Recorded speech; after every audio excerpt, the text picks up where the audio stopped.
Hey guys, getting a little bit of a late start tonight. It's about 10:30 Eastern for those of you watching on replay. But there's a good reason for that.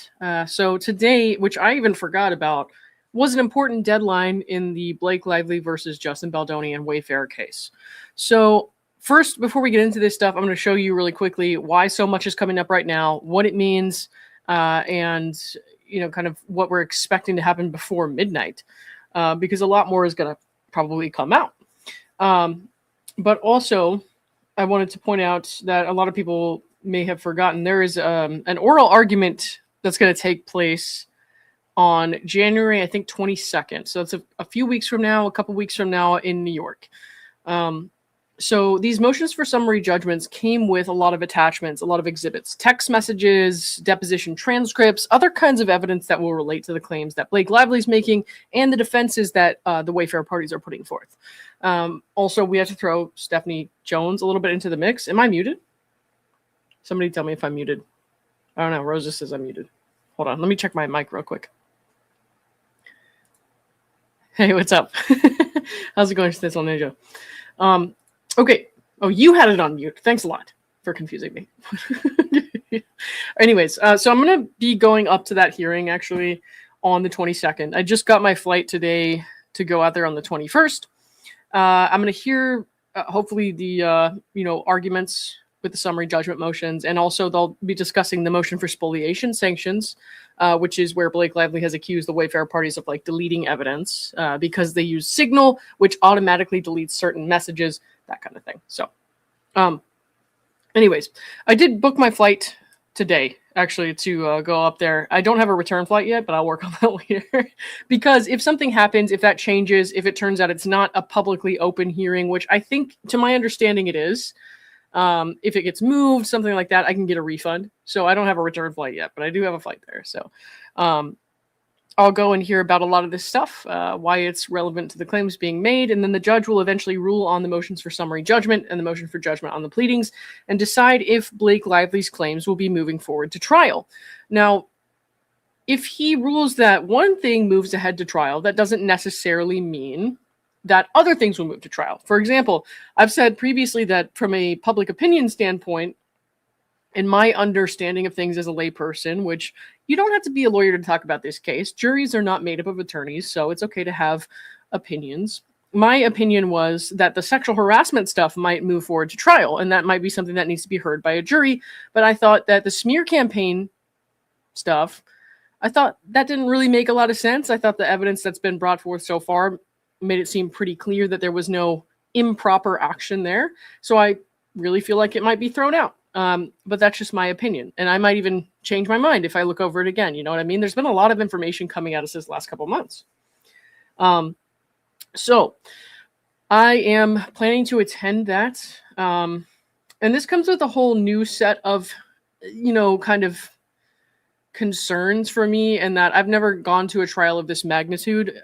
People who followed me from Laura Owens stuff know that I went and I filmed Clayton Echard's trial with Laura Owens in Arizona, so the court gave me permission to live stream that.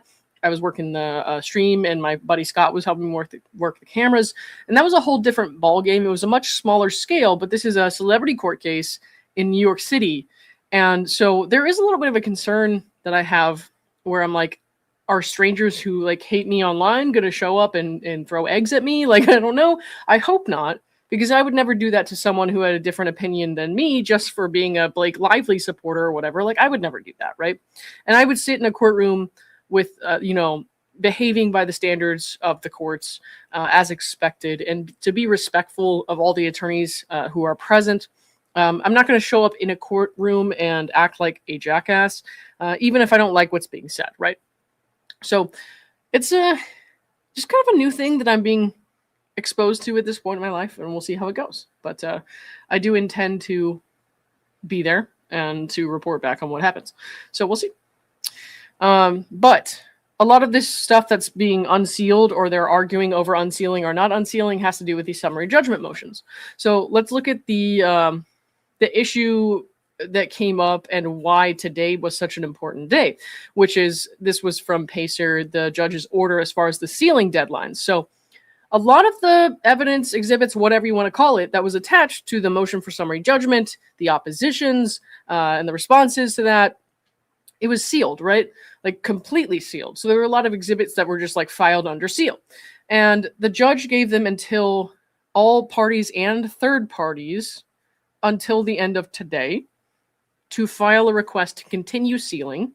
And then a week from now is the deadline to oppose that. So we saw Isabela Ferrer, I did a video about this earlier today. Isabela Ferrer filed to continue sealing parts of her deposition, not the whole thing, but parts of it. And the Wayfarer parties by next week will have to, if they want to, if they choose to, respond and say, no, this needs to be unsealed for XYZ reason. But every third party or party involved in this case has until the end of today, which is Eastern time, so less than an hour and a half from now, to file their request. So that means I'm expecting a dump of documents to come out between now and midnight. And whether or not I stay up and read some of that with you guys or get up early tomorrow morning and start talking about it is going to depend on you guys and how much you want to stay up and listen to it. I've had a nice little break from some of this stuff. Been able to talk about some of my other interests outside of this, outside of the Laura Owens cases, and I've enjoyed that. Also just been spending time with family and shit like that. But, you know, I've had a nice little break from it. So today I feel like if we want to, like if stuff comes out an hour and a half from now and we want to stay up and look through that, I'd be happy to do that. I feel like well rested compared to normal. So, and that's a good thing. You know, it's a good thing. I was kind of burning the candle at both ends for a long time there. So we'll take a little vote when that happens, if that happens. I'm sure that both Blake and Justin will have parts of documents that they want to keep sealed. Remember that sealing requests don't mean they want like a whole deposition sealed. It doesn't mean they want the whole page redacted or to stay redacted. Sometimes it just means they want one line redacted that has something to do with somebody who's not involved in the litigation. Sometimes it just means, you know, they want one name redacted, like not even the full sentence, which you're going to see in some of these documents that we go over in a minute. So we have, let's see what we got here. We have some documents from TAG, which are texts relating to the Wayfarer parties, and some deposition transcripts. And then we also have something from the Wallace parties, where they've put out documents that they were previously filed and it just said under seal and we had no information. And now they've been filed to where we can see most of the document, but some of it is still redacted. So the judge is going to have to rule on whether or not that redacted information that we see now is going to remain redacted. And they might say no. It depends, because a week from now, the Wayfarer parties or the Lively parties might come out and say, no, it doesn't make sense to continue to redact this stuff. So, all right. I don't want to waste too much more time yammering on. I'm still getting used to my little setup here. I've got a lot of new stuff on my desk. So at some point or another, if it gets too bright or something like that, I might turn the face cam off. But for now, I think we're all good. Let me pull up this first set of documents that I want to read to you guys. And I've set it up so that I can highlight stuff along the way. If you're watching this stream and you're like, Lauren, shut up, you're talking too much, you can come back tomorrow and I do like a highlights version where I'll make it much shorter and much more focused, and I won't be talking at the chat so much. But, you know, tonight it's going to be kind of, we take it as it comes, right? So Panda Bears 25, thank you for being a new member. I appreciate you, by the way. All right. Okay. So let me pull up this first document I want to go through. We're not going to go through everything word for word. Like I said, there is some stuff that's still redacted, so keep that in mind. I will be highlighting as we go along. And some stuff might be repetitive, so we don't have to go over every single page to death. But let me take a sip of water, and then we'll get started, okay?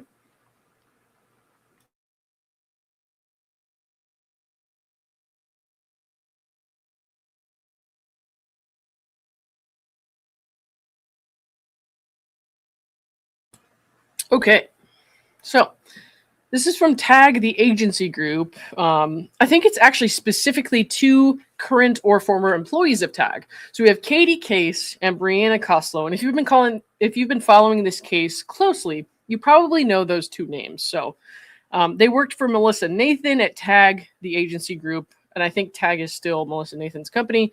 It's a PR agency that was helping out Justin Baldoni and the Wayfarer parties when all this started to go down. So we're going to look through the evidence that they have opted to unseal, but let's look a little bit through their explanation for this stuff here really quick. Okay. Make sure got everything pulled up here. Yep. And then after this, if we get through all of this and nothing else has come up yet, we'll go through the Wallace non-parties document. The Wallace parties are no longer parties to this case. Remember that Jed Wallace was, dismissed here in New York. And then the case against Blake Lively in Texas, where Jed was the plaintiff, was also dismissed. So Blake Lively and Jed Wallace are no longer parties to each other's lawsuits, but Jed is still relevant here based on what he has to say as a non-party. And I believe he was also deposed. Actually, he was definitely also deposed. So, all right. And I'll highlight some stuff, like I said, as we go through here, in case it's important for tomorrow. So let me move my head so it's not so in the way for you guys. Okay, hopefully that's all right. If you guys can read that, that's great. If not, let me know, and I'll do my best. So, okay. So on behalf of non-parties Katie Case and Brianna Kozlow, we request the court order the continued sealing of certain confidential, personal, and non-public information contained in exhibits filed in connection with the Wayfarer party's motion for summary judgment, Lively's opposition, and the Jones party's motion to amend. So Stephanie Jones, if you guys weren't here for this part, Stephanie Jones versus Abel is a separate but related case. And Stephanie Jones has an action against Jennifer Abel and I believe the Wayfarer parties that is separate from Blake Lively's claims. So Jones now wants to amend her complaint, but that's not totally relevant to what we're talking about with the Lively stuff. But so we'll get into that kind of stuff later. All right. Let's see. Right. So they're asking the judge to continue sealing portions of these documents. So that means not the whole documents necessarily, per se. Like some of them might be full documents, but some of them are just portions, and you're going to see the redacted portions, and you'll be able to make your judgments there. The court has previously granted similar requests to seal, all right? And both Katie Case and Brianna Kozlow are non-parties to this case, meaning they're not currently employed by TAG. They are not personally being sued, so their privacy interests need to be considered. So the issue with like third parties and their depositions and the subpoenas for their information and that stuff all being disclosed to the public is if you disclose everything, then you're punishing people who weren't involved in the situation, like as far as being a party to the lawsuit. So these people were not party to this lawsuit, but they do have relevant information. So the goal is like make public the relevant information while continuing to protect the privacy of these people as far as any information that is not relevant to these claims. So it's kind of a balancing act in that way. And that's why people have a chance to, request continued sealing and the other parties have a chance to oppose. So you can say, this is why I want this to be sealed. This is why it's important for my privacy and not relevant to the lawsuit. And then the other parties can come out and say, no, this needs to be available to the public so they understand the claims that I'm making. So it's, again, like I said, it's kind of a balancing act between the privacy interests of the third parties, the non-parties, and the, public interest in like public disclosure and the public's right to access. It's not like a black and white issue. It's very difficult, I feel like, as a judge. I would not want to be a judge. I don't envy the judge who has to do this. It's not a black and white issue. It's very, very complicated, I think. All right. Ms. Case and Ms. Kozlow seek to maintain sealing of the portions of the above referenced exhibits that relate to work for non-party clients, work that has no bearing on any facts at issue. So when it comes to the publicist like this, it's a little more black and white because it's like, of course, you don't want to ruin a non-party publicity,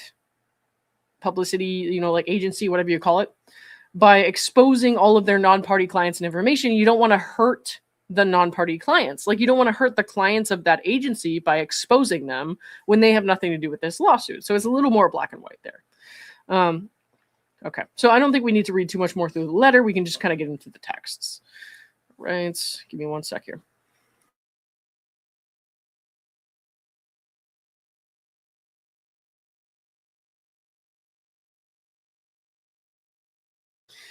Okay. So And some of this stuff is just going to be kind of like silly and nonsensical, not nonsensical, but not relevant. And we kind of have to just go through what we can go through. If there's something repetitive that I notice, we'll skip over that kind of thing. But, we're going to go through as much as we can. So, let me text goodnight to my mom because it would be rude if I didn't.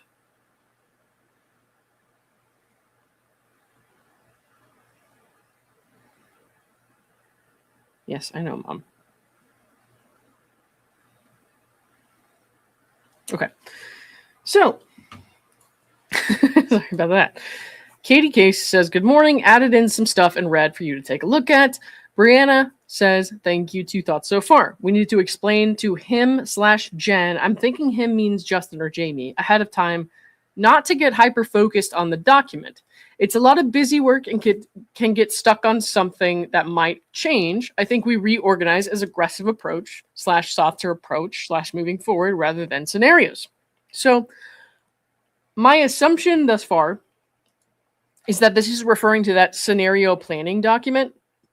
Hang on, let me try to zoom in a little bit so it's easier for you guys to read. Wow, that's too much. Okay.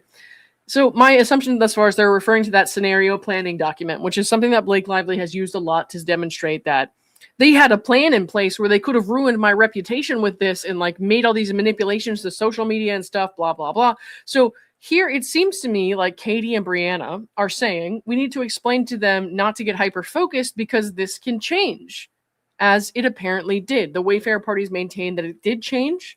They didn't do a lot of the stuff that Blake Lively is accusing them of. Just because there was a planning document and just because they had those options available to them does not mean they moved forward with it. So Brianna says here, I think we reorganize as aggressive, softer, or moving forward rather than scenarios. And so they're just talking about their strategy basically for PR. So let me highlight that bit real quick because that's going to be important for the recap. Okay, and I'm not going to waste too much time highlighting the whole thing. What can we do here?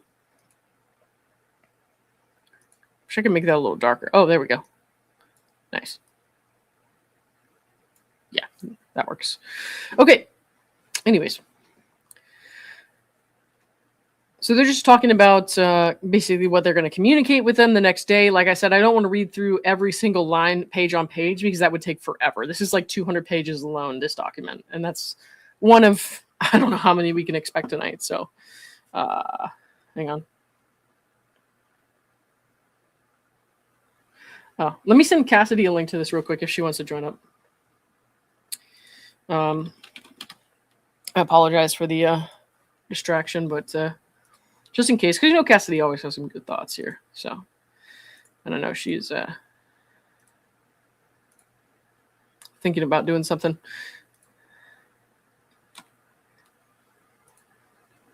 Okay.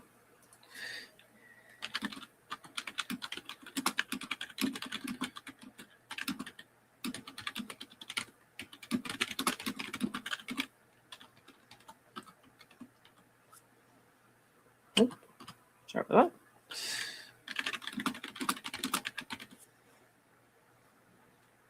Okay. She says she's going at 11:30, so I was like, if you want to join, we could just merge. That'd be cool. Oh, there you are. Hello. Cassidy, if you want to just pop in and then do a joint stream, you can. I just sent you a link on Twitter just now. So I'm going to continue reading, though.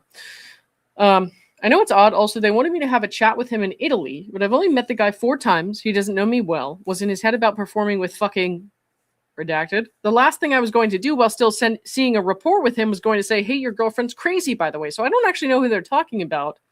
And the thing is, this is kind of a perfect demonstration of what I was talking about earlier. Like, we don't really have, like, there's no reason for us to know who they were talking about if they're not relevant to this lawsuit. And that's why some continued sealing requests are important. That's why I'm so passionate about third-party privacy and stuff like that, because it's like, it's not just the third party. It's not just Brianna and Katie here. It's also the people that they're talking about. Like, that stuff shouldn't be put out into the public if they have nothing to do with Blake Lively, like some other random client of Tag. Shouldn't be blasted so they can be embarrassed and humiliated on BuzzFeed, on TikTok, or whatever. Like, that's why I'm so passionate about that. It's not because I, necessarily think that people should have evidence redacted that's relevant to the case. It's that there's so much stuff in here, especially when it relates to the publicist, these text messages, that has nothing to do with these lawsuits. It's not just depositions, it's also these texts. And it's like you're texting about somebody in their personal business as a publicist who is running this client. And it's like, I have no right to know that shit about that person, because they have a right to expect privacy from their publicists. And it's like, this is somebody like, and like, I'll point this out, Dwayne "The Rock" Johnson, who Stephanie Jones blasted either intentionally or by accident by forgetting to redact his name, or intentionally not redacting his name. So there are people that deserve to be protected in these court documents, and they're not necessarily the third parties themselves. It's the people they're talking about. There's so much in these messages. It's like hundreds and hundreds of pages.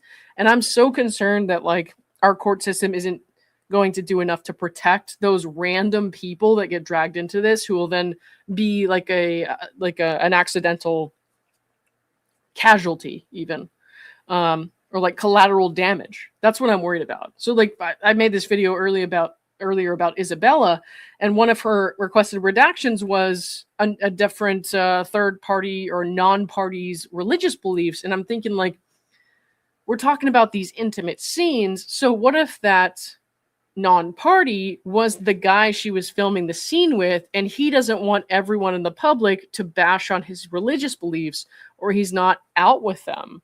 I believe that guy should be protected. So it's like, it's not just their statements. It's not just the non-party statements. It's their statements about other people, because you can air out anybody's fucking business in these documents. And it's a mess. So I have a lot of interest in how our court system works to make sure that we don't hurt people and cause a lot of collateral damage when it comes to like entitled rich people asking for millions and millions of dollars that they don't need over the most ridiculous shit ever. So, and I think that a lot of people misunderstood that as me like standing up for Isabela and thinking that what she did was right. No, I think she was absolutely wrong. My concern is with the court system in general and how it functions for us as a society, and how it protects us and our loved ones from becoming collateral damage in this shit. So hopefully that makes sense to everybody. But yeah. Anyways. Let's continue to read down some of this stuff. If it doesn't make sense and it's about a third party and it's redacted, I'm not going to read too much into it. All right. Okay. So I don't know about that. Lastly, for the JB doc, I want to say there are angles we can focus on to show the risks presented when an actor is given complete control over a film, the actor being Blake. Pushes director out, the director, of course, being Justin. What's a clean way to say that? And that's a great question. And so they're working on that. Katie Case says there's a process for the purpose of maintaining the film and crew's integrity. When that gets interrupted, it causes job loss, confusion, and disjointed final products. And we know that a woman who was working on the film, who had a significant role, was fired, right? Because some of the other women called her weak, and people like to ignore that. When they talk about Blake Lively taking over the film, they're like, well, Justin and the Wayfarer parties were being misogynistic or whatever by not giving control over these women, or not letting Christy Hall be the director when she wanted to be the director, not letting Alex Sachs be the only producer when she wanted to be the producer. No, there were female casualties in this as well. There were other women who were affected by this decision, or not decision, well, I guess it was a decision, to take over the film and punish these people in a way that forces them to give you control over the movie. And that's kind of what Blake did, right? So there were female casualties in that as well, is what I'm trying to say. So when they say it gets interrupted, it causes job loss and confusion and disjointed products, that's what they mean. Like you affected everybody, not just Justin, not just Jamie, not just Steve Sarowitz, who's, pockets funded the studio and the film. It affected everybody who worked on that set or around that set.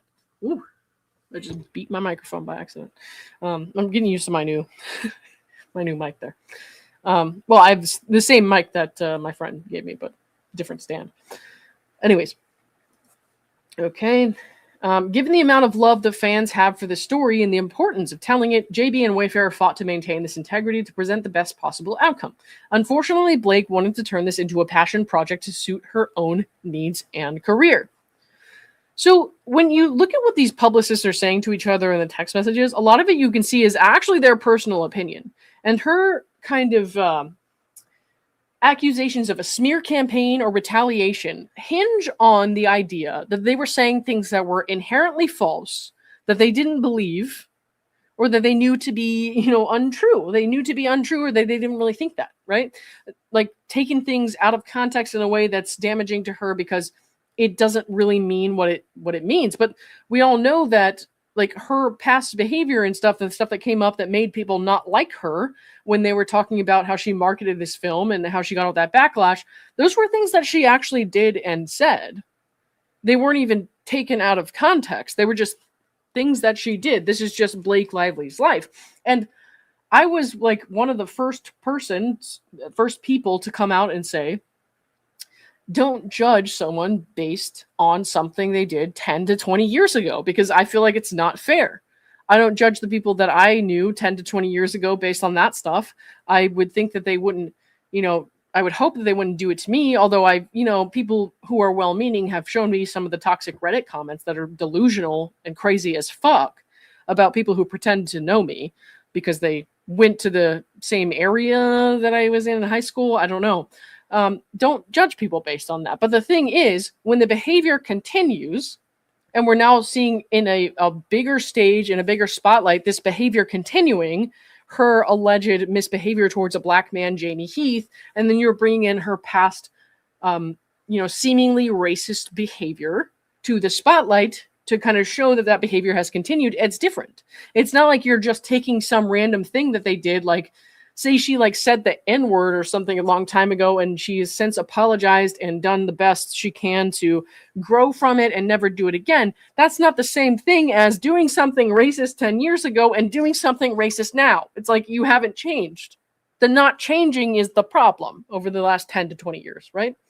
Because there's a lot of stuff that I saw initially, and I was like, man, people are not being fair to Blake. That was my initial reaction. That was how I came out and started covering this case. I was like, this is super not cool. But that's not exactly how it turned out. It was like, oh, shit, you're still like this. This is a problem, right? Okay. Anyways, let me get some water real quick.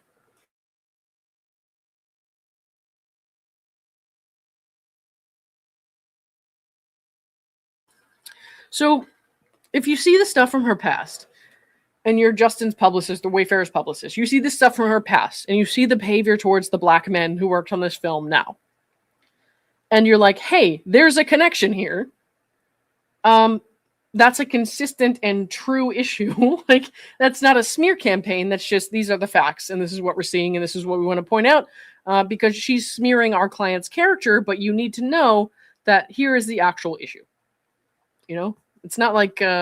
they're bringing up things out of thin air that they don't believe, or things that were isolated incidents. It's like, this is a continuing pattern of behavior. So, right. Amy and AZ says patterns of behavior. Right. Okay. Anyways.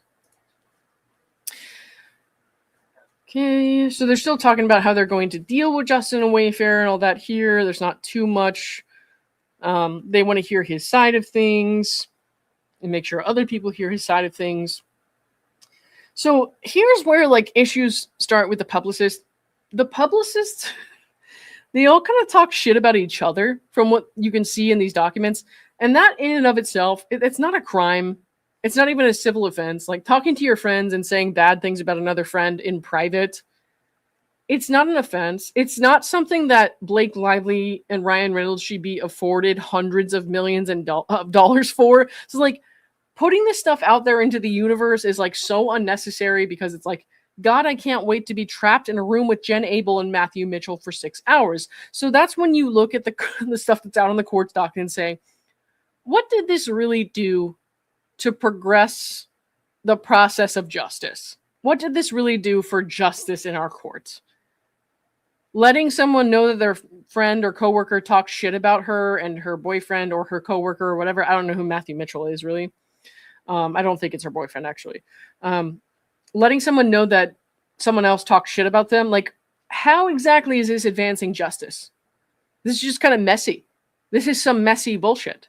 Why did Blake Lively even include this, or Wayfarer parties even include this in their filing? So in general, with all parties in this case, I'm kind of like, why was some of this stuff included? Like, wow. We need to do way, way better with protecting privacy as a whole, everybody. So I understand that some of these were like talking about Justin, and Blake might want to show it like, oh, see, the publicist didn't even like them. But like, honestly, how many of us haven't been frustrated with someone we loved or someone we liked and said something that we didn't mean, or said something out of frustration, or said something that we changed our mind about later?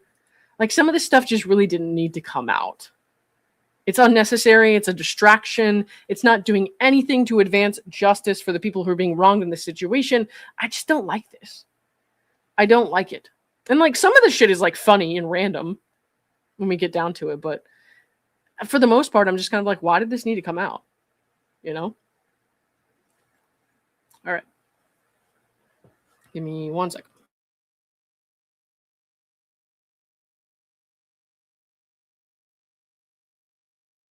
Okay. So they're basically just complaining about each other here.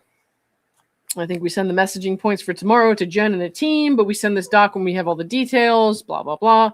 We can send agenda of a few bullets, go over context of other complaints, his side, go over draft statement for tomorrow, go over any other questions he has / plan for premiere. So this is all like pretty standard PR stuff. I don't really see any issue with this. I'm so pissed about this. I'm going to have 2 screaming kids at 6 p.m. in the middle of dinner and bedtime. I love that he's so anti-patriarchy, but then does the most man thing. Okay, so it seems that they are talking about Justin here, to where I'm like, you're so pissed about this. You're going to have kids screaming at 6 in the middle of dinner and bedtime. You love that he's so anti-patriarchy, but he's going to do the most man thing. How exactly, though, is he doing something like patriarchal by this? You have a husband or a boyfriend, to my understanding, who can help you with the screaming kids to put them down to bed or help them eat or whatever. If you can't work during your work hours or whatever times you're expected to be available, that's not really anyone else's problem. That's not a man thing. It's you saying, yes, I'll be available to do the job at this time, and then complaining about doing it. And I don't know anything about Brianna Butler as a person, but I know that that's kind of ridiculous to blame patriarchy and men for you having an inconvenience with your work schedule. Like, that's something that you have to work out ahead of time. And if you have a job where you're like, I will be available 12 hours out of the day, and then the client expects you to be available at the hour that sucks the most for you, you still said you would be available at that time. You still said, I can do this job. You could have said no. You could have said, I'm not available at that hour. You know what I mean? Also very typical of Jen, who has no children, to try and show value, but suggesting this meeting at this time. Again, like, not everybody has kids. So if you're somebody who has kids, you need to set a hard boundary and say, I cannot work at XYZ time. You have to do that. Otherwise, like, this shouldn't be coming up in a lawsuit that this person like did that, and you shouldn't be saying it's a patriarchy thing. Like, no, you signed up for this job, and if you can't handle the parameters of the job, make that clear, or set a hard boundary. Say between the hours of 5 and 7, I cannot be available because I have to care for my children, or say that next week on Tuesday I cannot be available at XYZ time. Do that ahead of time. It's not like that hard. You know what I mean? Like, this seems a little whiny and unnecessary to me. And I think a lot of this stuff seems out of touch to the people in the general public who read it, because so many of us get paid dirt compared to these people who seem to just talk shit about each other for cash. And I'm sorry, like, I understand that what publicists do is actually very hard and they have to be good at it, but it seems like when you're reading it and you're feeling the frustration, it seems like they just talk shit for cash. I know that's not the job. It's just a moment of frustration. But so many people who don't make this kind of money, who actually have to bust their ass for like 12 to 16 hours a day to make ends meet, and like who have way bigger problems, are going to read this and be like, wow, these people are awful. And then they're all of a sudden going to see everything else through the lens of these people are out of touch and bitchy or privileged, and I don't like anything that they're saying. So he kind of colors things in a way that's like super unnecessary. I'm like, why do I need to know about Brianna Butler's kids' bedtime to understand this lawsuit? Like, why is this being presented to me? It's kind of ridiculous. So, okay. So we're going to skim through that because, again, it's just like really not relevant. JB Lines, what do you think? This was the first time I served as director and actor, which was an enlightening experience. And so this is Katie Case kind of running Justin's lines and like, running things by them. As a director, you have to lead with care and conscientiousness while managing the different personalities, opinions, and ways of working on set, and then put that aside and act in scenes successfully. There were always creative differences on a set, so it was very fulfilling to have the experience of addressing these and adapting to ensure things ran as smoothly as possible to bring Colleen's story to life. I'm so proud of the cast. Blake is an absolute force, as is Jenny, Hassan, Brandon, Isabella, Alex. You can keep going down the list. I think the fans are really going to be happy with the movie and can't wait for them to see it. So you can see like their initial kind of what they were trying to do was very positive. And then you can see how it evolves as we continue to go through these documents. Okay, we got that. And there's some stuff in here that these are text messages that are really hard to read, but they have them at the bottom of the document where you can read them better. I'll do my best to kind of interpret what's going on here. Jen is saying she can't make the call. We're still waiting updates regarding a major event. And this is pretty blurry. Like, it's pretty hard to read. And I could if I really tried to, but I know that this text is included at the bottom of the document, so I'm not going to strain my eyes right now. Okay. Are you kidding? This should never have been in person. It's like she is fucking with us. So they're complaining about Jen, I guess, is what I'm understanding. We just got off the plane. We're still at the airport waiting for luggage, so we might not be to the hotel in time for the meeting. Yeah. So they're complaining about Justin and saying, fuck this guy, we're done working with him after the premiere. And if you're working for somebody and they prefer to meet in person and you offer that kind of meeting, like, you're a dick for this. This is weird, right? I'm sure he's a good dude, but this is so dumb. I'm going to have a hard out at 8 p.m. That's 2 hours. And totally set your boundaries. If you're like, I can't work past 8 p.m. and you set that boundary ahead of time, totally. Like, you shouldn't have to work past that time. It's Sunday night. And again, if you don't want to work on Sunday, you should be able to set the boundary to not work on Sunday. But if you didn't say anything beforehand and you're like, we can totally meet in person, and then you act like you're fine with it, and then you're doing this, like, nah. So that's just ridiculous. He's got to be tired and jet lagged, right? This is so Jones works, honestly. Go weirdly out of your way to prove white glove service. Yes, that's more than generous. Okay. We know everything he's going to say, though, for the most part. Yeah, but you still have to listen to the client who's paying tens of thousands of dollars every month for your service. You still have to listen, even if you think you know everything they're going to say. A lot of it is just having this good relationship with the client and making them feel secure and comfortable and protected. As we've seen in text messages that came out in the original complaints with him, he just wanted to feel protected. So a lot of it is that relationship. A lot of it hinges on that relationship. And if you are in the very beginning saying, yes, I'm totally cool with this, but then acting like you hate the guy because of it, like, how comfortable is your client going to feel? I feel bad for them, honestly. I would not hire this company. So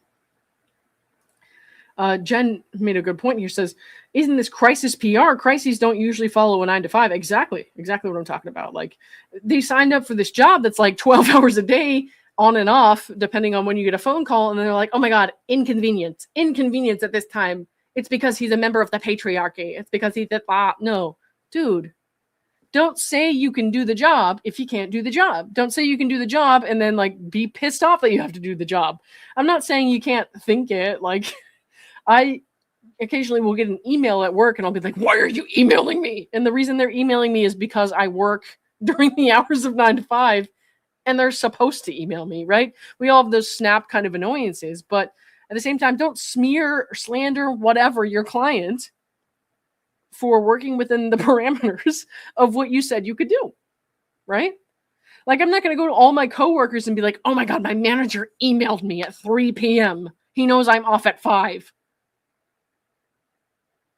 Like, I know that's unreasonable. Even if I feel annoyed in the moment, Even if I feel like I don't want to do this, I know that I have to. I'm obligated, and it's absolutely my obligation for signing up for that, right? So somebody says, I get bitching about your jobs, but this is ridiculous. I agree. A lot of the publicists, save for Jen Abel, I don't really have any complaints about Jen Abel. I think that she was given the shaft of dude. Like, she got the raw end of the deal.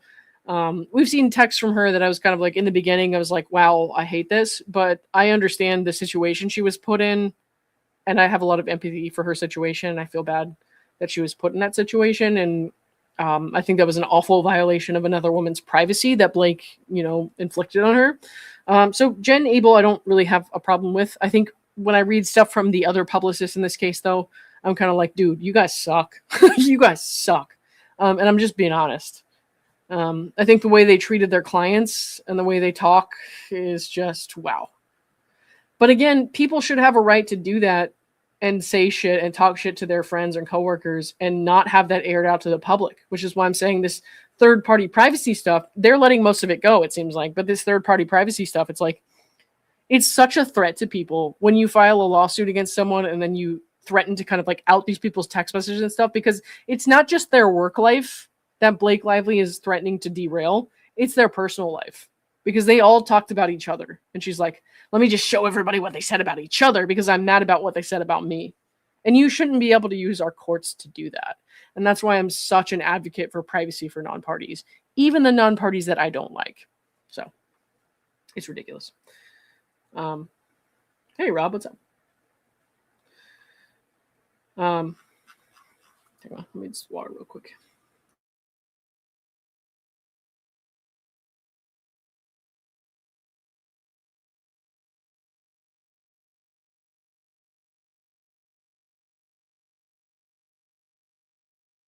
Let's check the phone, make sure no documents came up since then.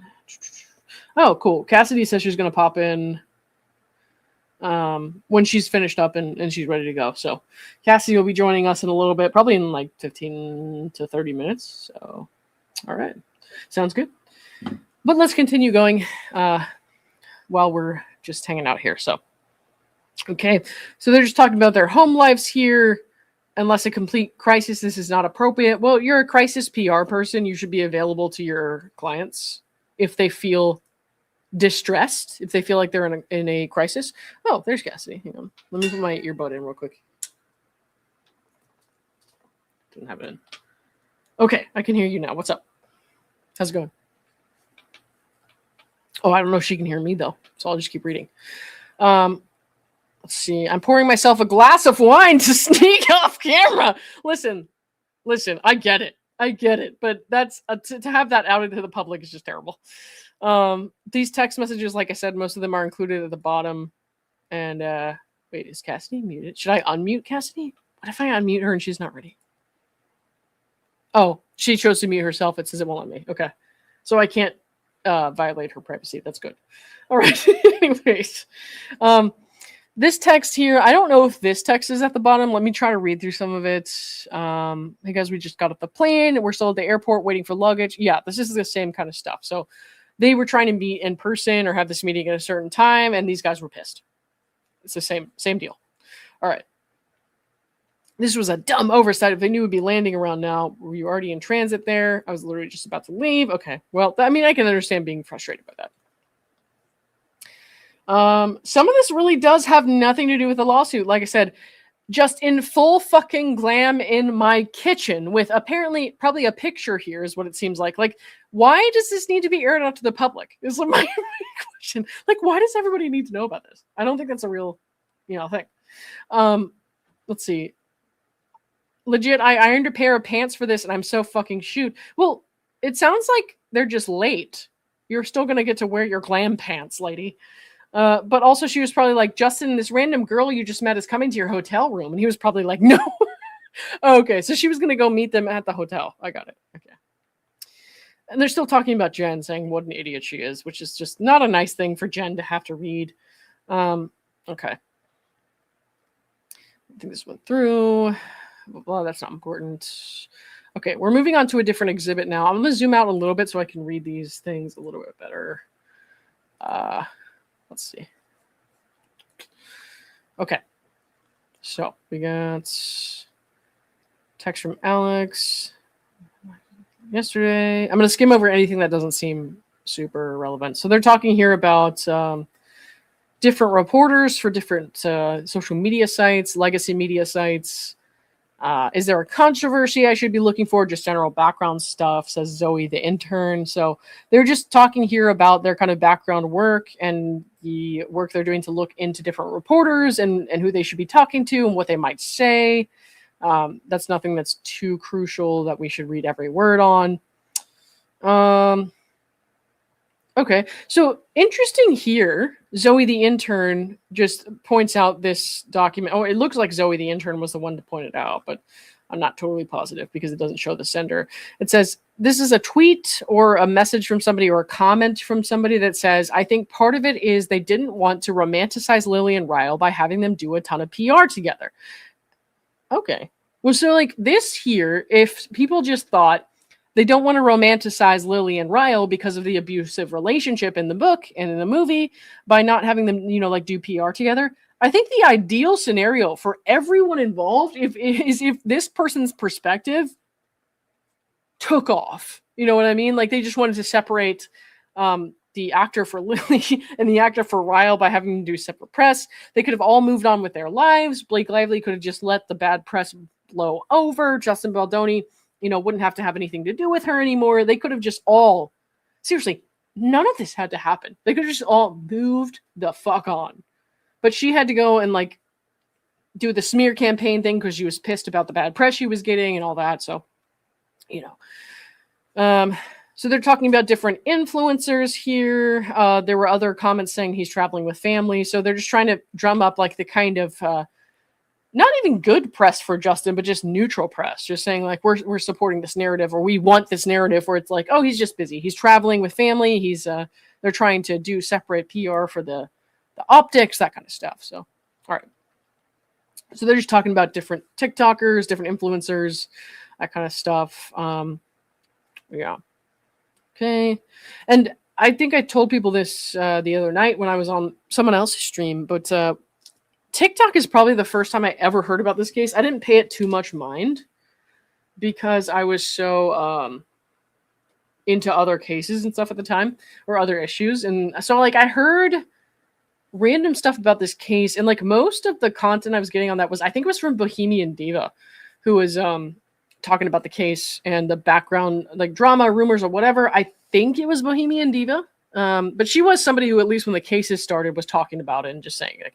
I was like, you're making a lot of sense here. I like that. So it was a little while before I came across, just because I wasn't immediately interested in the case because I didn't understand it or what was going on. I hadn't seen the movie. I hadn't read the book. I didn't understand it. So initially I hadn't come across like Elsrich and other people.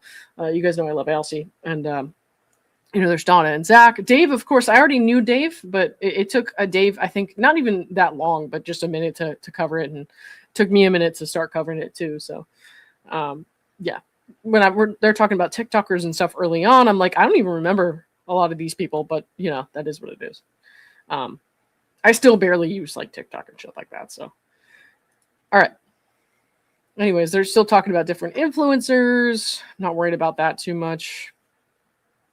Okay, they're keeping an eye out for chatter on Reddit, X, TikTok, Instagram, blah, blah, blah, like publicists are supposed to do. Here is a screenshot they included. It says, from Reddit, it says, yeah, Blake posts every day about the movie, tagging all of her co-stars, apart from Justin. Justin is in New York at the moment as well, doing press tour, but completely separate from the rest of the cast. I feel like even if there is a feud between them, they should respect each other and not be so obvious. Dude, that is absolutely what should have happened. Like, she should have just, like, let it go. The bad press, like, she should have let it go. Because if you just let it go and you get along with your coworkers like you're supposed to, we all have coworkers we don't like. We don't necessarily like the things that we do. And I say this, if there was actual sexual harassment, I would totally agree with her actions to, like, outcast him. But my firm opinion and belief, based on the evidence that I've seen and what I've seen, is that no one was sexually harassed. So what she should have done, in my opinion, is just let it go, Let the bad press ride out. Just do your normal premiere and photos and all that stuff. You don't have to be besties. You don't have to hang out. She doesn't have to continue to invite him over to her home or on her plane rides with her back to LA. Like, she doesn't have to do all that. But she could have just let it go to the point where it's like, let's just get along for this one night with the premiere so that our movie can do well and then we can move on from each other. I really feel like they both could have done that because I don't believe any sexual harassment happened here. Not from what I've seen. Me either. Oh, hello. What's up? Sorry, let me change my speaker thing so you're not echoing because I have a new monitor over on the right side and it's like messing up my vibe here. Hang on. Can you talk some more so I can see if it's working? Oh, sure. Yeah, I was just gonna say I'm not caught up on that's not working. It's not working. Okay, let me try again. Okay, now try. Okay, I'm not caught up. Okay. Yeah, it worked. Yeah. Anyway, thanks for having me on. Oh, no problem. I'm not caught up on all of this stuff. I grabbed Isabela's and then I started doing research about I got the boring legal stuff for all the nerds of like what standard is supposed to be followed in order for him to determine what to do about these requests. Yeah. And that's something I don't know too much about, so that's good. So I'm reading through the unsealed evidence from TAG. And it's not TAG, actually. It's not TAG. It's the former TAG employees, and one of them might be a current employee. It's Katie Case, Brianna Coslow, and like their evidence that they were requesting certain lines be sealed, but the rest of it not. So we have all these text messages we didn't have before. So that's what I'm going through right now. I haven't actually gotten very far along because I have so many thoughts going through my head. So yeah, it's a lot. That's what I keep thinking. If this stuff gets unsealed, like we're not going to get to come up for air for a long time. So that's what's going on. It's like, so first it was Jed and the Wallace non-parties, and then it was these guys who they're requesting continued sealing, but they put out the unsealed documents in the sense like we haven't seen any of this before, and they just continue to seal personal information and a few lines. So there's a lot of information coming out, and like in an hour, not even an hour, it's almost midnight. So in 38 minutes, I expect to be bombarded with more information. Oh, absolutely. From like the lively parties, and the Wayfarer parties. Hers yet? No, not that I've seen. Do you have any initial thoughts on Isabela? I can check Pacer while you kind of. Okay. Yeah. Yeah, like she I'm was. gonna mute myself, by the way, while I do that. Oh, okay. Okay. Yeah. So initial thoughts on Isabela. Well, before I say that, I want to say I really appreciated Jed's. I did look through Jed's, and everything that I saw that he still wanted sealed was all about protecting other people. He wasn't just trying to cover anything of his own. It was about my clients and people's phone numbers and people's addresses, things like that. So, Wayfarer just submitted something, huh? Theirs ought to be huge. Yeah, I just saw that. I guess we don't get to sleep tonight. No, maybe tomorrow. And then by contrast, I just feel like Isabela, and I already talked about Jenny Slate, like their entire depositions are trying to say are confidential. And that just irks me. Like, what are you talking about? If you guys are going to be testifying. Wait, who said Jenny Slate's entire thing was confidential? Yeah, her entire deposition is confidential. Why? It's not about this is sealed or that is sealed. It's confidential. She's a material witness. Like, your entire deposition can't be sealed. I understand sealing some stuff. This is the thing. If you are going to testify, what do you think you can seal that to? I mean, this is kind of what it comes down to, what the principle comes down to that I want to talk about later. But I want you to be able to go through your stuff first. Oh, no worries. And then I'm kind of skimming through this right now, trying to figure out what I'm looking at. The Wayfarer stuff. All right. And I'm going to pop my Or did you want to just continue going through this kind of stuff, and I can do my own separately? I'm just gonna go through the rest of this document, I guess, skimming through it, and then because I know Wayfarer and Lively stuff is gonna come out soon, and then I'll probably have to stop and take a break and come back or something. So right now, I'm just kind of rolling with this. What I got right now. I'm trying to figure out what exactly the Wayfarer parties are looking to see. Wholly irrelevant personal / inflammatory information. Okay. I'm looking. Hang on. I'm looking at this letter that just came up. Oh, okay. Yeah. Let me zoom in a little bit. This So is this from is what they're seeking to. Yeah, whatever they're seeking to continue sealing is. In view of the strong presumption against sealing summary judgment materials and sanctions motions, the Wayfarer parties have limited their sealing requests to certain narrowly tailored categories, the bulk of which Lively and Jones Works do not object to. So most of them do not have objections. So that's interesting. Okay. Okay. PII, of course, is a given. Like people's personally identifying information should not be out there, like their phone numbers and stuff like that. That's like a non-starter. Like everybody should have that stuff private. Especially like celebrities and people who are subject to harassment and that kind of shit. Let's see, we got non-party information, which again, I've spoken about this a lot today, but I'm very much in favor of the process as far as like non-party privacy and all that. I believe people should be able to ask for stuff to remain sealed at least, and then the judge to look at that. Right. Let's see, the materials the Wayfarer parties seek to seal would disclose work done for non-parties. Okay, that seems pretty obvious. Same with like some of these companies and businesses. Like, I understand that that stuff is going to be relevant to judgment, but as far as like very private business stuff and like who the clients are, I would like to protect the clients. You know what I mean? Right. So even the business, I'm like, I hate your businesses because I think they're crap, but I still want to protect the clients. You know what I mean? So there's some stuff that I understand that. So, Jones Works does not object to these requests and indeed seeks to seal substantially similar information. Okay. And Jones Works actually, they didn't put out the documents yet, which I thought was interesting. Or maybe they didn't, hasn't processed yet, but they said like nobody had any objections to their continued sealing requests. So like whatever Jones Works decided they wanted to keep sealing, we should be able to see everything pretty soon because the Wayfarer party said that's fine, basically. Okay. I'm trying to close my other. I had set up my live, and then I looked to see if anybody I knew was live, and I saw you on there, and then I saw your message from earlier. So if I just close StreamYard, no, I don't. That won't cancel. What are you trying to cancel?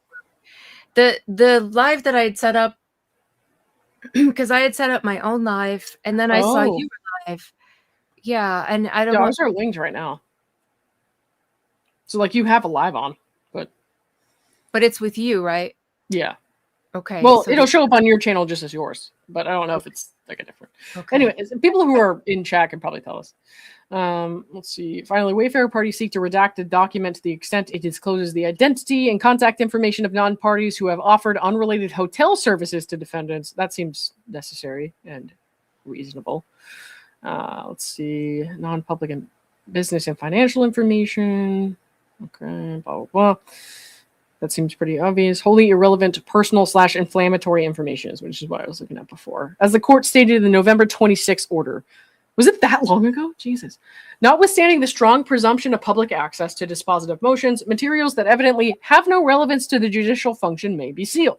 The Wayfarer parties accordingly seek to seal personal communications about a tag employee and her family, and non-party messages that could be misinterpreted as inflammatory insofar as it plays into harmful stereotypes. So whatever that is sounds like it's not something that needs to be disclosed publicly. As well as a log of Miss Abel's phone calls. Why does the public need to know who all Miss Abel called? Hasn't she been violated enough? Right. It's right. More than anyone. It's, well, maybe not more than Jamie, but, you know, more than most anyone. If she's been calling people, why do we need to know that other than if it was one of the defendants or a reporter or something like that? But there's like her whole call log, which Stephanie Jones, you know, robbed from her wrongfully. It should not be disclosed to the public. Like, people don't need to know if she called. I don't care if she called like 1-800 I hate cat farts a million times. I don't need to know that. You know what I mean? Like, that's ridiculous.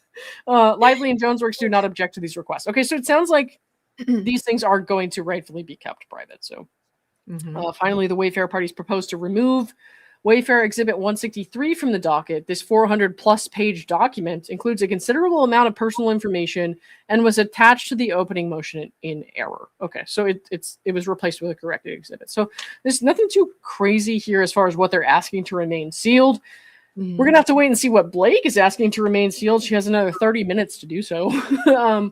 Ridiculous. But we don't actually have the exhibits attached here yet. I'm going to refresh page real quick and find out. Yeah, nothing. Wait. Oh, okay. Gottlieb just filed something. So yeah. Oof. That's Cassidy's favorite attorney. Aside from Ezra. Ezra, think I 9-minute Hudson. I think I dislike him even more than Ezra, though. Yeah. Really? That's pretty bad too. Yeah. 'Cause Yeah. I'm really trying hard to, for my own kind of peace of mind, separate myself from this more than I have in the past. So I'm trying not to give too much mind to like, oh my God, I hate that. You know what I mean? But like, it's really hard. It's really hard not to, especially because they tried to get our fucking credit card information. Yeah. Like, what are you doing? They made it personal. They made it personal with us. So yeah, I mean, I decided not to. I have not, and may never. I don't know. I haven't made a decision yet. Never like file a bar complaint or anything like that. But just because I wanted to kind of like give myself some time to just like move on, you know. So, but I have one written, but I was waiting to see what the court decided, but I don't think he's going to ever respond to it. So yeah, no, I don't think he will either until it's like too late. You know what I mean? He waited on our like sanctions motions and stuff until like that shit was removed or like withdrawn. So it's like, oh, it's moot. But I'm like, no. When somebody violates the court system and abuses it that way to scare people make a and cause complaint to you about it, you have to address it. Right. It should be that way. I understand why it's maybe not like you could technically get away with it, but it should be that you can't abuse the court system like that and just run away free. Right. But yeah. Let's see. Okay, so this is all that's come up so far. None of the Wayfarer party's attachments have come up, which I will probably be in a separate filing, and none of Blake's stuff has come up. So all Gottlieb says here, we write pursuant to attachment A to respectfully request temporarily seal exhibits A through D to Miss Lively's letter motion. So she wants to seal exhibits to the letter motion for continued sealing. Wait. So she just wrote to the court to ask that they seal her request to continue sealing.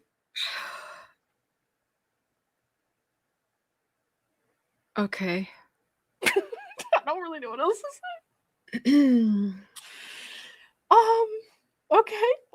Request the court temporary seal exhibits A through D to Miss Lively's letter motion for continued sealing of limited materials, filed under seal in connection with Miss Lively and Ryan Reynolds' motions for sanctions, pursuant to Rule 11, the Wayfarer defendant's motion for summary judgment, and Miss Lively's opposition, pending the court's ruling on the motion.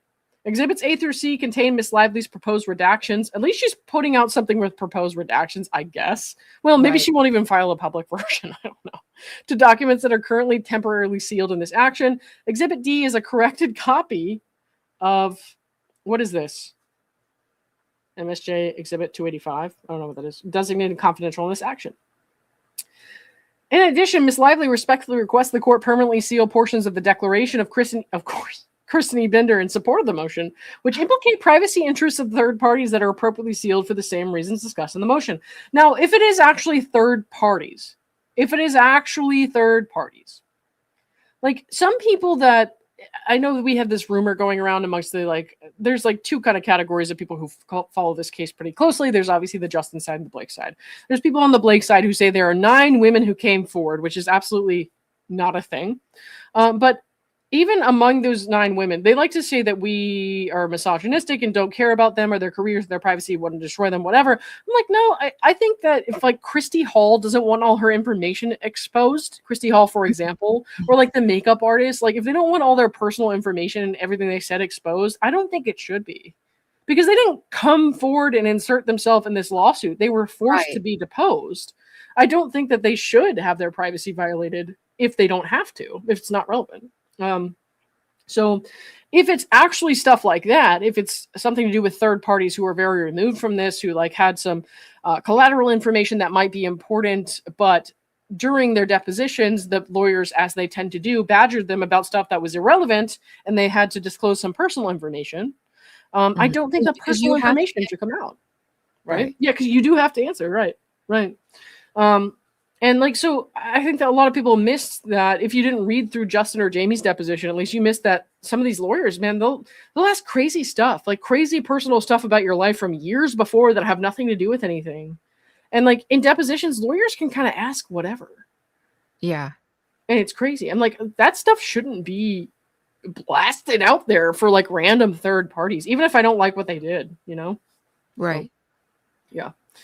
But that's just me. I think about that. I'm like, if it's not the relevant to like the third parties, the sealing is not relevant to like the third party's privacy, like you brought this action, get over it. So you're gonna have to actually air out the laundry that you decided to bring forward to the public. Right. Have you ever seen anything like this where it's like, that oh, she's like, what is this? that she's asking for so much to be sealed? It's like, you have to prove your case, Blake. What you She's can't asking for the reason to forever. be sealed. Asking for the reason for the sealing to be sealed. Like what? It's like weird Inception. Like what is this? It's like oh my god, accountability Inception. What are you doing? I can't. I don't know if that's just me or not. I've never seen anything like this before. That's what I'm saying. Have you? Like I don't know.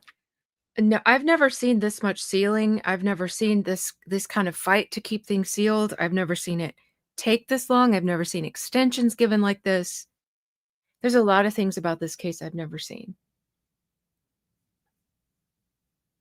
Oh my god, dude. Hang on, let me move back to I'm gonna make sure I download those letters for later, but then it'll probably take a while to process like it did with the MSJ and stuff for their documents to come up.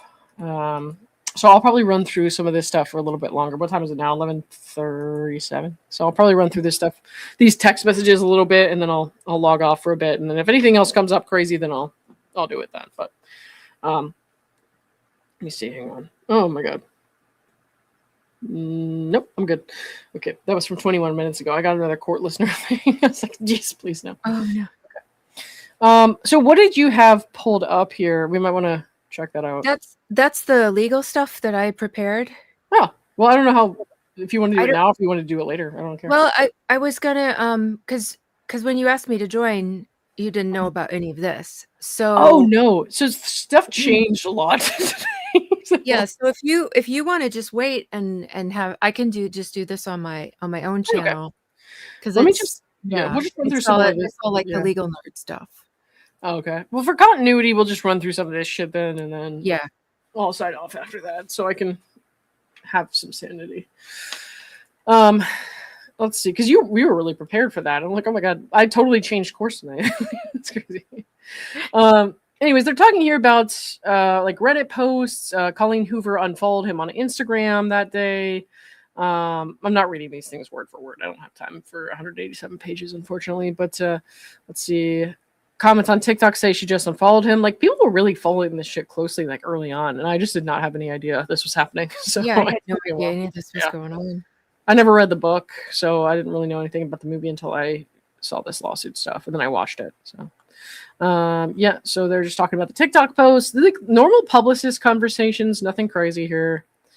Let's see.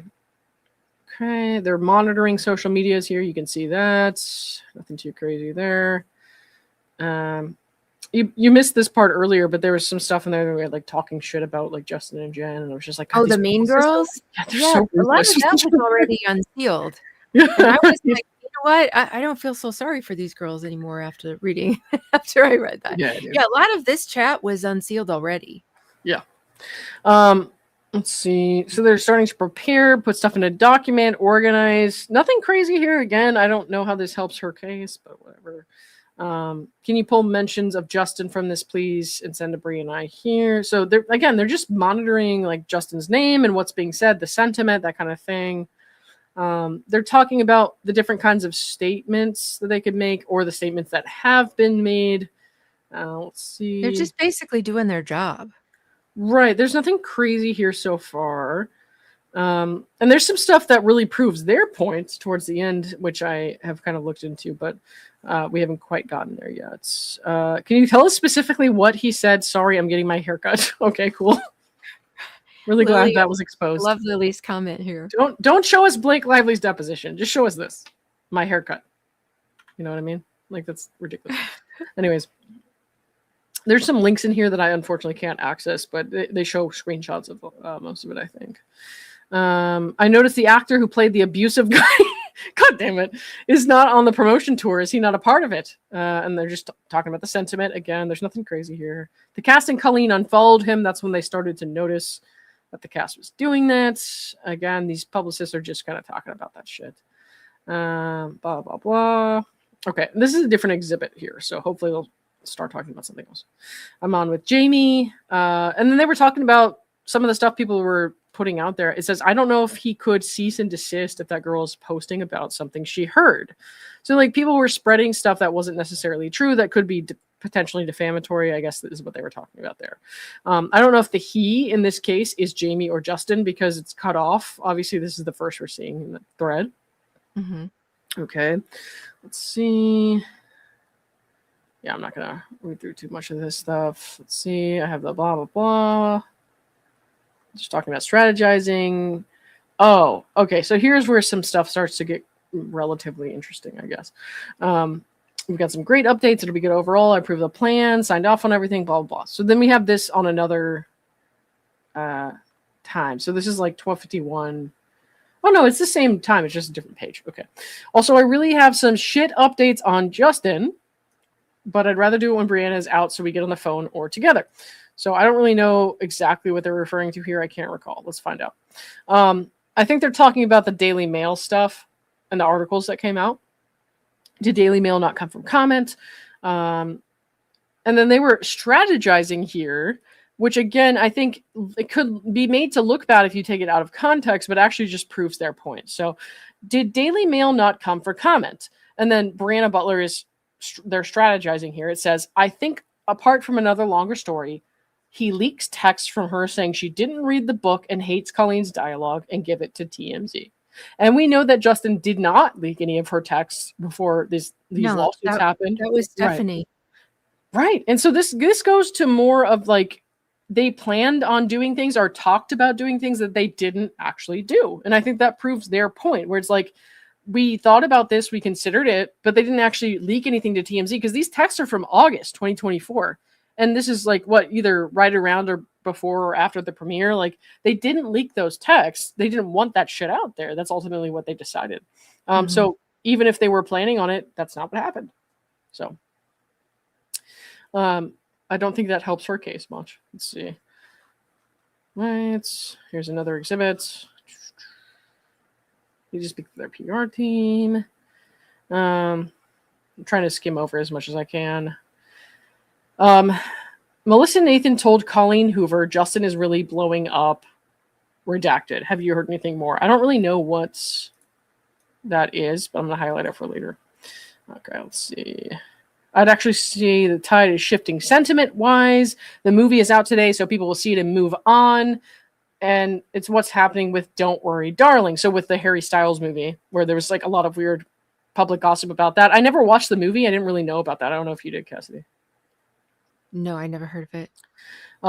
Yeah, some Harry Styles movie that there was a lot of like weird press around it because of conflict with the the cast, but it kind of blew over, which is what should have happened with this movie. But then she went and did the CRD thing and the New York Times thing. And, I think it was blowing over.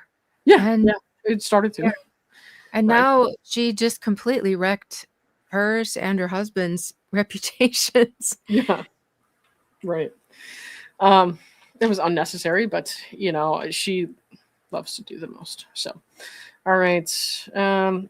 I know also Jed's voice note, was he given the direction to back end this online as all part of marketing? I don't know if that's super strong. At this point, I'm done caring about the 17 different spins we could do, but he seems to be moving forward on positioning this as a brilliant marketing scheme, which I don't really know if that would be so brilliant. So they're obviously floating different ideas here. She says 17 different spins we could put on it, but they haven't chosen one. So, and that's what PR people are supposed to do. They're supposed to spin shit. Whether the spin is true or not is maybe relevant here. But the thing is, like, everything they were saying, they believed it to be true, which, they continue to demonstrate in these text messages from almost 2 years ago, a year and a half ago, whatever. All right. So they're still talking about the different kinds of narratives they could go with based on, what happened. The Blake and Ryan overextended themselves narrative, which we know is like truthful. They believe that to be true based on what happened during filming. That is just like, even if they put that narrative out there, it's not A, retaliatory, or B, untrue. There's nothing wrong with that. So it's just publicist stuff. Let's see. Okay. So we're talking about the different stories here. I know at some point they start talking about the Melissa Nathan Johnny Depp connection.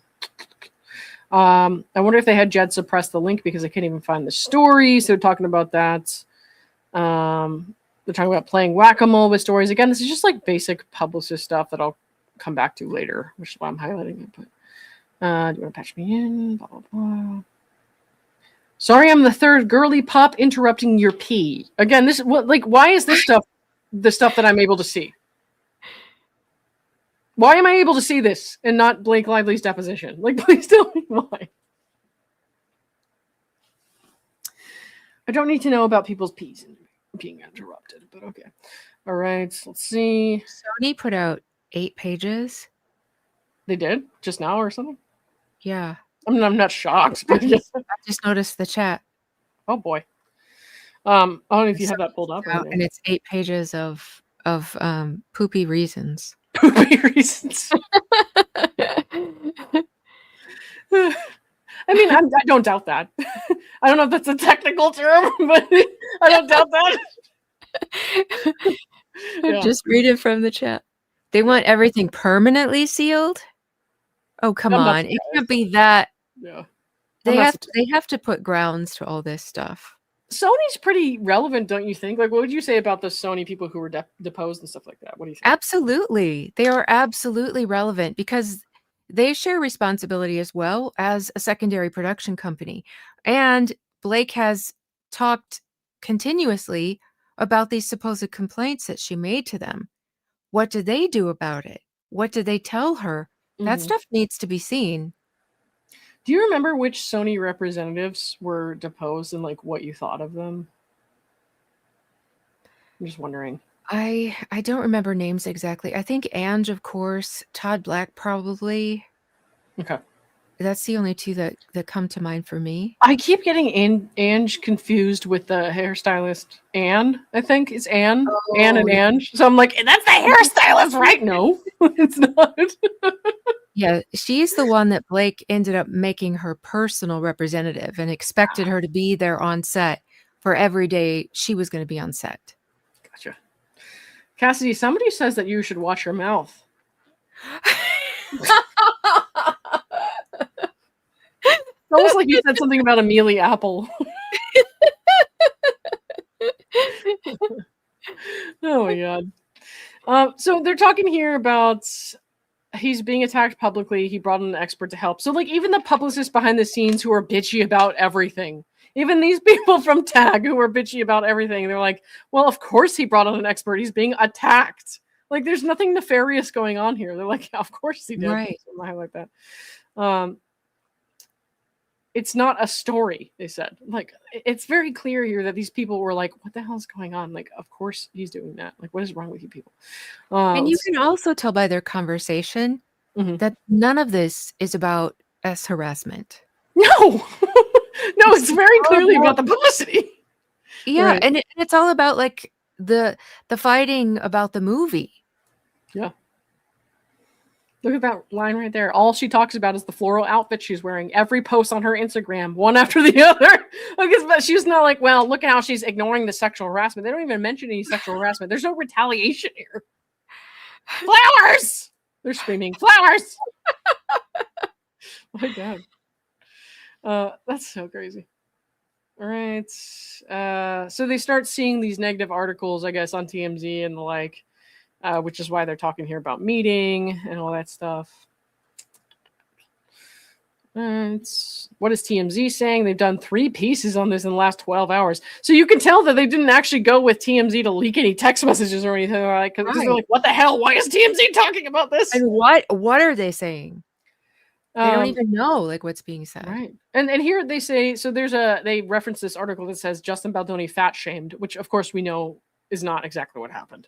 And then Katie Case, I guess, says, now we go to war. Brianna, let's chat about this. And when they say go to war, they're being hyperbolic, right? They mean like a press war. They mean like a publicity war. They don't mean a literal war. Because there was the agreement that neither of them go to the press, Mhm. and that they would have to inform each other of any step they were going to take. Right. And then when she sees this, she's like, that's like someone broke the peace treaty.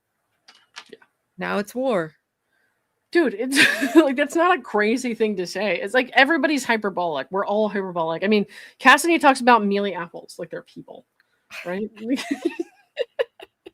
So it's not a literal war. I remember I said that on like a tweet one time about like when we got the subpoena when it was confirmed they were real. I was like, well, this is war. Like, okay, that's not a literal war. Like, I'm not fighting in Afghanistan. I'm not dumb. You know what I mean? Like, everybody needs to chill out. Over the hyperbole, because everybody uses it, and it's like you only act like it's a problem when it's someone you don't like. Like everybody, though, we all do that. I think well, maybe not you. You're pretty practical, but I do. So I know it's like everybody needs to chill out a little bit with the hyperbole. Okay, let's see. The fat shaming part isn't as bad as it has our explanation, so that's good, I guess. So they're basically just like fielding these like criticisms and trying to give their side of the story. A lot of this is sealed. So this is what we saw. This document before wasn't available to us at all, but now it has this sealing on it. And this is the stuff they're going to try to keep sealed because Carolina and Riley may not need to have all their information exposed to the universe like some of these people already have. So, all right, let's see. This was in my IG reels, blah, blah, blah. So I'm not going to go over every single thing they're talking about, every single reel or whatever. Let's see. 24 hours late. They talk a lot about their different I read this stuff before I started this one, at least. So they're talking a lot about different communications with reporters and stuff like that. Matthew's freaking out. Okay. And there's not much you can really get from this because a lot of it's redacted. So a lot of this stuff is pretty out in the open, but there is some redacted stuff. So they're talking about different content creators, social media users and stuff here. Jenna Renfield. I don't know who Jenna Renfield is. Do you? No. I saw that name for the first time like yesterday, I think. Okay. Yeah, I'm not familiar with this person or pretty much any of the people that they cite in here. I'm not familiar with them, but I guess they were like early on in August 2024, people who are mentioning this stuff. I'll highlight that so I can look at it later, I guess. And then here was another one, Sophie Moon Scouts. I don't know who that is. Justin, the creator of a show called My Last Days, exploits the struggles of individuals facing terminal illnesses. Like, shut the fuck up. Shut up.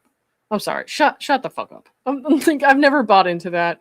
The things that so anybody who doesn't like somebody, and we all have people we don't like, we all have people who don't like us. Anybody can say this person's exploiting this, or this person's doing this for clicks, or that for clicks, or whatever. And it's like honestly, a lot of the time, it is just people having a passion or an opinion that you don't like. That's kind of my thought on that. So them saying he's exploiting like terminal illness and stuff like that, when it's very clear, even from his private messages that he never believed would be seen by the public eye, it's very clear that he cares deeply about important stories, things that are not super shallow and things that have a deep meaning and impact on people around him. So like, it's not hard to believe that he actually just had a passion for telling the stories of people with terminal illness, what their life means and that kind of thing. Like, so when I see creators like this who are just like, well, I don't like him, so obviously he has exploiting things. Oh, shut the fuck up. Mealy apples. Ridiculous. They got a little Perez link in there. I don't know what that was about. I guess Perez was just talking about the feud there. I obviously didn't see that article because I didn't see any of this stuff until later on. They're just looking about different content creators and stuff, like I said. I haven't seen Cassidy in here yet. I definitely wasn't doing anything about this back then. No, definitely not. I mean, you were doing Mordor stuff mostly, right? Yeah. And then I had all that Laura Owens crap with Omar. So let's see. Yeah, so they're just going through different links and stuff here on different social media platforms, doing what publicists do, saying, look at this person, what they're saying, how many followers do they have, what does this mean for us, do we need to do anything about it, that kind of thing. Combating narratives like the one that says the Daily Mail piece, re him being toxic. So they're trying to kind of separate things and figure out how to address them. Again, this is not any proof of a smear campaign so far. So no. So here it says calls out Justin for being an Israel supporter and says his entire brand is a farce and he's manipulative. I am not surprised that people would try to bring that up. I didn't see that, but I see this a lot on social media where it's like random celebrity feuds and stuff like that. Like people will try to tie it to Israel and Palestine and all that. I'm like, guys, like, no, I'm sorry, no. Some Like things are not political or otherwise. yeah. I mean, this whole lawsuit is like very important to a lot of people because of the issues that it has for like a lot of survivors of abuse and a lot of people who have been falsely accused of things. That has nothing to do with Israel and whether or not you support Israel, which I have no idea if Justin does because he does not post stuff like that on his public profiles. That has nothing to do with anything. But I do think most of that is like bot activity. Yeah. If your only posts and thoughts are political around one issue, I'm like, you're a bot. Sorry. You got to be able to have some space in your life for other things. And that's just kind of crazy. Like I said, I'm not like getting into the Israel Palestine thing. I don't care to be political on YouTube. It's not really my thing. Hate politics. I hate politics. I just hate how people are with each other in their politics. So I'm just kind of like, I'm not going to be a political channel. Yeah. All right. So they're still talking about this. TikTok about the Daily Mail article. Okay. Talking about reaching out to people. Her video has no real engagement. So there's nothing here that Blake's publicist wouldn't do. I can tell you that much. The thing is, we're seeing all these messages from them, and so people are going to see things they don't like because they're not familiar with PR, and they're going to be like, oh my God, terrible people. Terrible people. Yeah. But the thing is, you're only seeing one side of the PR battle because the other one knows it's not practical or normal or reasonable to use the federal courts to complain about people's PRs, PR teams putting out press for their clients. Yeah. Can you imagine what Blake's and Ryan's messages look like? My God, must be a freaking mess. Yeah. I got something for you here, Cassidy. Oh, thank you, Bella. Isabella, give us your bank account numbers already. Jeez, we all had to. Exactly. Stop trying to hide. You're involved in this. Big Z, thank you for the $5. Still no smoking gun. It's clear Blake got high off the smell of her own farts. Whoa. Farted all over the set and sold it as perfume to Colleen, Isabella, JS, and said it. Whoa. I don't really have anything to rebut that with. I mean, I've been using farts as an example today a lot, so I guess I shouldn't be surprised for that. Well, I think that's what we've come to with this case. Yeah, that tracks.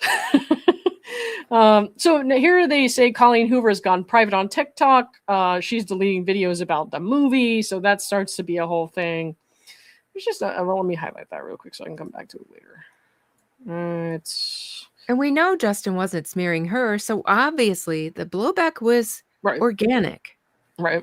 Did you ever read Colleen's books or follow Colleen at all before this? No, I never heard of her before this, and I don't think I care to ever read any of her books. Yeah, I probably won't either. I never read the book, It Ends With Us. I watched the movie just because I wanted to know what I was talking about. Right. I wanted to, if I'm going to talk about it, I need to know what happened. Did you like it? What did you think? No, I didn't like it. I thought it was, I don't think it gave the message that it was intended to by what Justin wanted, but I think that's probably because he didn't get his actual edit. Yeah. And I think Blake she's a very dead-eyed, dead-faced actress. I like actors and actresses who can portray the emotion that there's like, I want to look at your face and be able to feel what you're supposed to be portraying. And Justin did.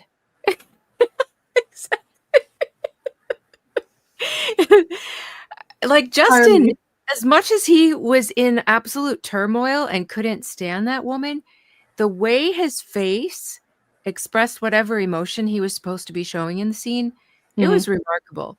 Yeah. But she was just like the same, no matter if she was talking about her dad dying, no matter if she was supposed to be falling in love, no matter if she was just supposed to have been abused, no matter if she was finding out she was pregnant, no matter if she had just given birth, it was the same face and the same voice and just very, very dead.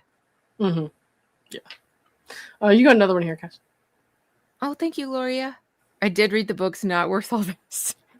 Yeah, it Not worth doesn't the seem like my cup of tea. Yeah. Yeah, I'm definitely not going to read it now. Put it that way. I did read the rooftop scene, though. Mm-hmm. I did find, you can find the PDF online, which I don't know how they get around copyright laws and do that.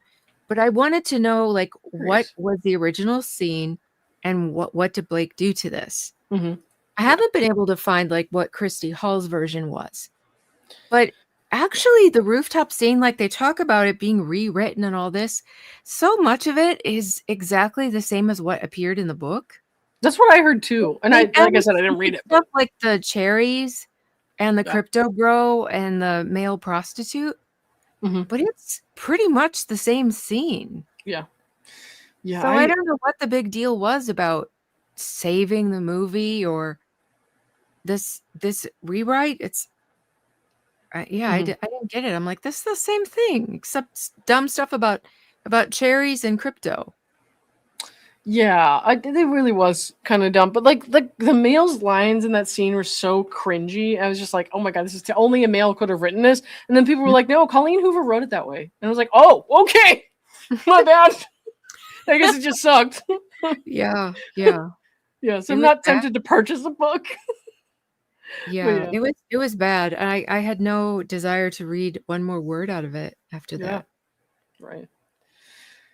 Let's see. She says the reason he was praising Blake was because he realized this news was gonna break and he had to do some damage control. So they're talking about Justin's like press. And then down here they say this is a response to someone commenting it seemed like a PR stunt from Blake and Ryan's team. She admits that it's definitely all alleged, and she can't wait to see what reputable source cover it. So, like, these TikTokers who were coming out saying these crazy things are like, oh, wait a minute. Yeah, I know. It's just all, like, alleged or whatever, you know. Like, so they didn't really seem to be looking into it too much. I don't follow a lot on TikTok. I don't know. Are you on TikTok? I can't remember. I made a TikTok, but I'm never on it. Like, I had switched a phone and it came up and I had all these messages and I was like, I felt really bad because I made the account because of Andy had said that there was somebody on TikTok pretending to be him. And that's right. Yeah, Dave does those too. I just want to secure my name on there before somebody does. That makes sense for me. For sure. I got it. Gloria will happily give her copies. She said, I'll have to give you my copies. Oh, God. Send them to Cassidy. She wants them. No, thanks. Along with any crypto books you might have. Anyways, let's see. Claudia, I don't know who the hell Claudia is, but they said Claudia is questioning Justin. She's saying people are defending him because he's an advocate for women. But if he's such an advocate, why did every single woman on the cast unfollow him? Well, we learned a lot about that, didn't we? But I understand where people were coming from in the beginning of this, especially when you don't know anything about it. It's like all these women unfollowed him. It's like, well, something must have happened, right? But you don't understand that mechanics of like all that behind it. Right. Like none of us really expected what happened, right? I mean, I didn't. Right, and the fact that they didn't allow him at the premiere, and I thought, well, if he didn't push as a director to be there, like he must be embarrassed or ashamed of something, you know. And then all the truth started coming out. Right. So they're still just talking about different influences here, wondering what he's hiding and saying, shouldn't he want to direct the movie? The account has 50K. What does that mean? Says that Justin hyping Colleen and Blake is suspicious. I mean, dude, the guy literally could not do anything right. So he could ignore them and then people would be sus. He could say shitty things about them and then people would be like, you're a misogynist. And then he could just say nice things about him like he did. And they're like, that's sus. Yeah, he couldn't win. I have never seen anything like this. I mean, I swear to God, this is so crazy. I don't know if like, how early on did you start reading this stuff, I guess? Me? Yeah. Probably for a good month before I ever talked about it. I can't remember when I made my first video. Gotcha. But yeah, I just kind of quietly to myself was reading it. I didn't know what to say. I didn't know because I believed her at first, but I didn't know who he was. Mhm. And I don't like to talk about stuff until I have like legit public legal files to talk about. Right. And a Right. lot of it was rumor. Yeah, And definitely. I wanted to wait and I don't like to read just one complaint. I like to have like the response to it before I talk about it. Mhm. So I was just kind of laying low and reading it and like trying to sort through it. Yeah. Well, I mean, that's the responsible thing to do, right? I mean, I think I waited until both complaints were out, but I actually read Blake's first. And then people were watching me read Blake's and they were just like, you have to read his side of the story. I was like, can you just let me get this one first? But people, Yeah. I could already tell people were just like, no, Lauren, you don't understand. And I was just like, well, I'm going to be extra, like cautious here, especially because I came into the thing as like a casual Blake Ryan fan. So I was like, And I started reading his like on my channel. right. And I had said that I was going to cover hers next. Yeah. But as I got to, further into his, I'm like, you know what? I'm not reading hers because I don't believe her. So, and there were some people that like, I think they were Blake people originally, and they were like putting up with me reading Justin's. And then they got so mad when I never got around to Blake's. And I'm like, I'm sorry, I'm not going to give it airspace. I'm like, there's enough people giving her airspace. Yeah. I'm not going to do it on my channel because I don't believe her. And I said, if I did cover it, you wouldn't like what I had to say. No, the volatility definitely doesn't help, especially from people who like want you to be a little more neutral or who want you to see Blake's side of things. I feel like the way that they approach us is like not helpful. It's not serving their purpose. No, When you someone comes, yeah. oh, go ahead. No, you first. You first. Yeah, when someone comes on my channel and they're just nasty, yeah, like I'm not putting up with it. You're not going to treat me like that. And so I started responding back. And if it keeps going, I mute them. And I tell them I'm muting them. I'm like, no one will see your comment. I won't even see your comments. I won't know that you're commenting. So knock yourself out. And then I mute. And I don't know if they keep commenting because I never go back and unmute them to see. Yeah. Yeah. I mean, when you mute someone on YouTube, you just don't ever see their shit again, Yeah. Whereas like that they're some other places, you still have to occasionally field stuff, but I appreciate that about YouTube. It's like, so I don't ever want to live in a world where people can't say things that I don't like on their own platform or whatever. I'm just like, dude, I don't have to listen to you. Like if you approach me like that, I do not have to participate in this conversation. Like leave me alone. So yeah. Take your milk jug somewhere. Someone else's yard. Good Lord. That is well, that's one way to put it, isn't it? Okay, hold on. I'm pulling this up real quick. So I guess WME has also filed something, but it hasn't all. So this stuff is still processing, guys.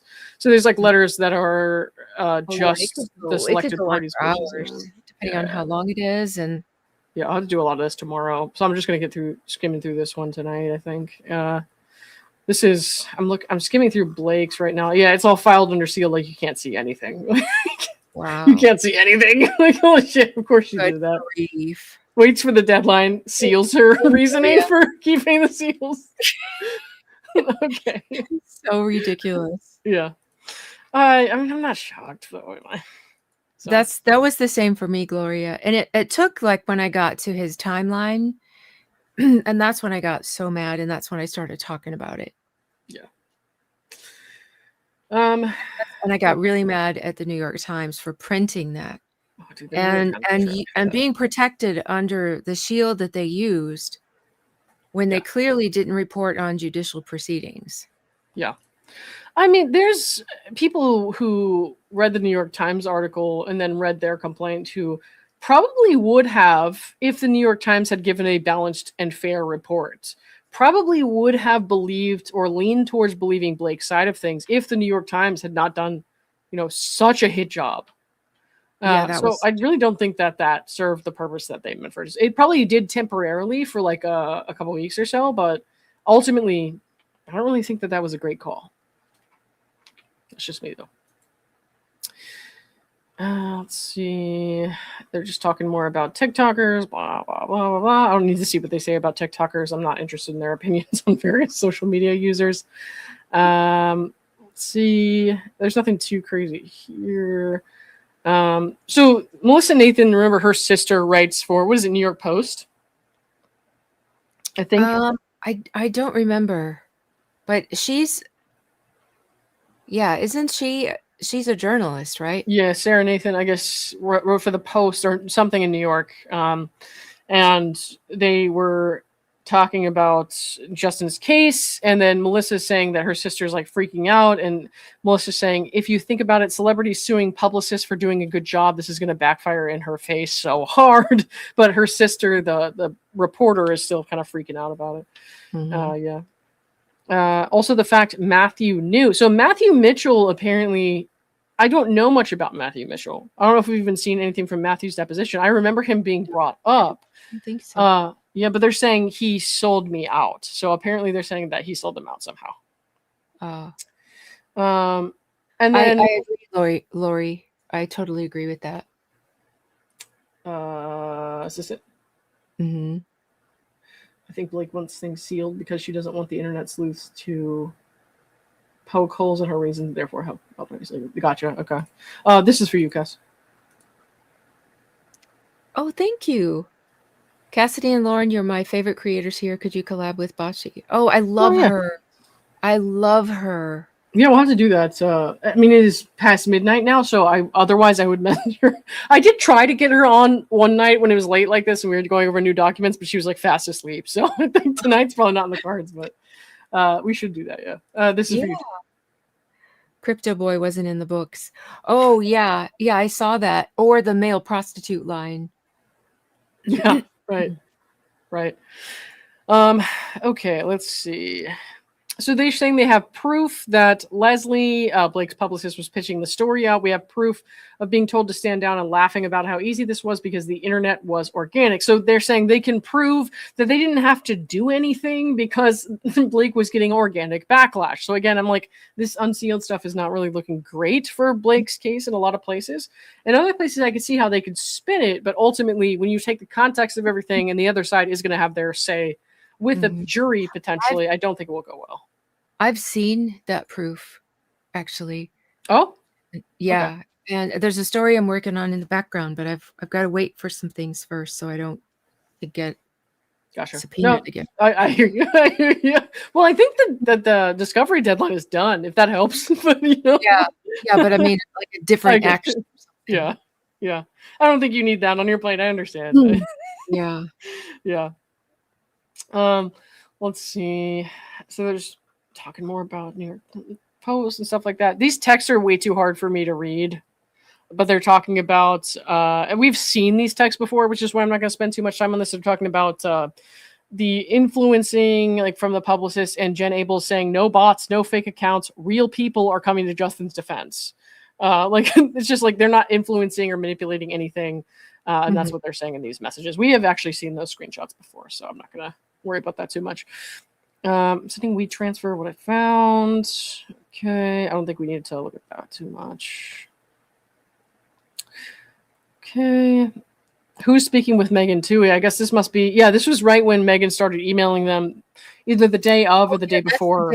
That's the day that the CRD complaint was filed. That's the day she reached out to them. Remember, it was like late in the evening already when she reached out? On the weekend before Christmas, Yeah. Right? I think it was the weekend before Christmas. It was maybe the week before, I don't know. Or the week of, because it was 12/20. That's 4 days before Christmas Eve. Okay, can we not leak this to someone else before New York Times, who will be shit we know either way, and get ahead of this? And so, again, that is not a crime. And that is if they know that New York Times is not giving them real time to respond to this shit. And like, it's going to be very Blake heavy. And of course they want to get that to someone else. Exactly on with TMZ. They saw their text messages were going to be in there. And they were probably like, how in the world does she have these? Yeah. And you can see here where Leslie like broke the truce. They're saying, holy shit, we're fucked. She called the Post for the first piece, like that kind of thing. So again, somebody where did I see Copper Mountain? He promised that it would be dealt with before the oral arguments on the 22nd. Yeah, right. And the responses are due on Monday, right? Yeah. Oh wait, I forgot what day. Let me see. The 12th. So that's next Monday, right? Yeah. Let's see. You're on page 81 or 187. I'm gonna get through as much of this as I can, but so they're talking about this stuff on 12/21. So this is where it gets kind of like hectic. All time stamped about Leslie calling New York Post and setting up for a story. A bunch of us saying there's nothing to do. We didn't place this stuff. We don't want to go nuclear, etc. So they were still trying to keep the peace. And then Blake's team came out and just like blew everything up. Yeah, that's the day of the Times article. Yeah. Wait, who's psychic is she on with? She says, I'm on with his psychic and legal team. Who's psychic? Yeah. I can't tell. Who's his psychic? I know Stephanie had one. That's the only one. I know that too, yeah. I haven't forgotten, don't worry. But I don't know whose psychic they're talking about, dude. Apparently, I didn't know this, but apparently a lot of people have psychics. I'm just kind of like, personally, that is not my thing. No. All right, guys. No, if you have a psychic and that's your thing, that's fine. As long as you don't force feed it to anyone else, like in the work setting, like Stephanie Jones did, where she like had the psychic tell Jen that she was going to get pregnant with twins or whatever when Jen had fertility problems. Like, that's a problem. If you're just like, I believe in this and I have a psychic who I trust and whatever, that's not my business to tell you what to do or not, right? Stephanie Jones can have her fucking psychic all she wants. Just don't force it on other people at work. I don't know whose psychic they're talking about, though. So, TMZ broke. Okay. Did TMZ actually break that shit? I don't know, because I wasn't watching yet. Gotcha. I wasn't either. We're here for, I don't know what the status is. Do you think that we ask another PR for help? Okay. So they're just talking about, let's see. I did some light digging and the New York Times covered the over-branding of Blake's businesses in the movie and the uncomfortable historic interviews, says James. I don't know who James is exactly. Right. No, I know, but I bet they didn't do this to destroy her. I just think we can't let them get away with the actual lies in the complaint. So they're talking about the lies in the CRD complaint. They're genuinely saying, like, we believe these were lies. Like, this stuff is not true. So how can you then come back and say that's defamatory when we've established as Ryan believing, like per the judge, Ryan believing, whether he actually believed it or not, that Justin was a predator was enough to say it's not defamatory. Right. And dismiss the whole lawsuit. Right. And then so you can't then say that them actually believing the things that they're saying about her and that they're defaming her in that way by the same exact principles. It's like, I understand if you're going to apply it evenly on both sides, but then this isn't defamation if that's not defamation. You know what I mean? Like, that's kind of how that reads to me.